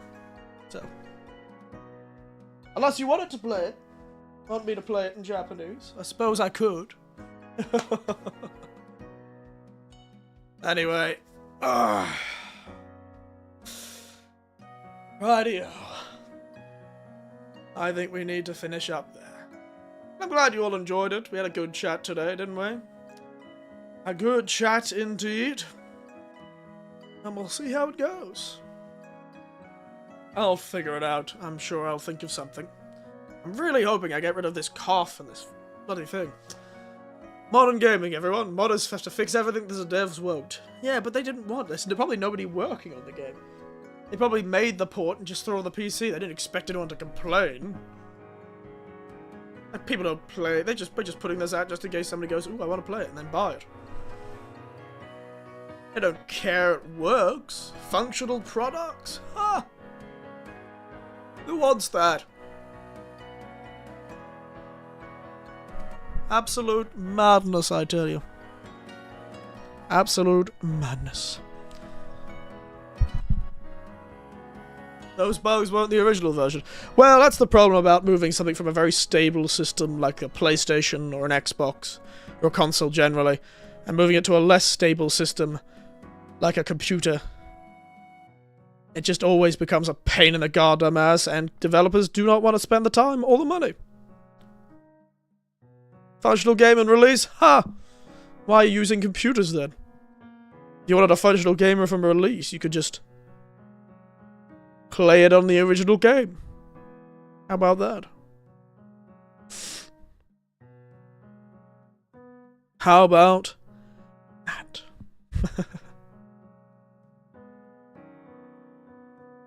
How about that? Weird, weird, weird world, eh? Anyway, I need to leave. Anyway, so remember, always frame your wars for future people to see. Indeed. And as always, good night. Thank you for watching. Good night. Sleep tight. And, don't let the man on the wall bite. Because he will, and he is living in your walls, and he is in the gap between the table and the floor, and he's in the gap between the door of the cupboard and the wall of the cupboard. He's somewhere there. I'm sure he'll come out. Maybe he won't. Maybe he'll just say hi. The man on the wall. Good times.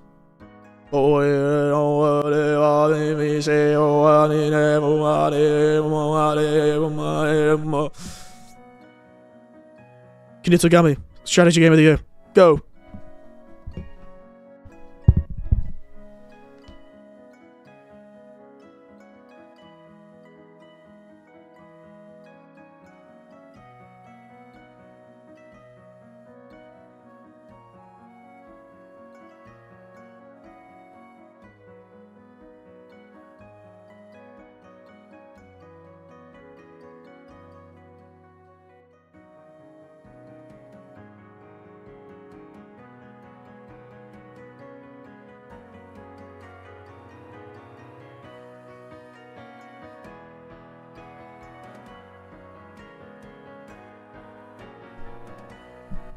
Yes, I know it is, J. Hank. Yeah, I'll get around to it. Well, actually, I can't do anything about it. That's Andy's job. I really should get him to give me permissions. Anyway, Eric from the distance is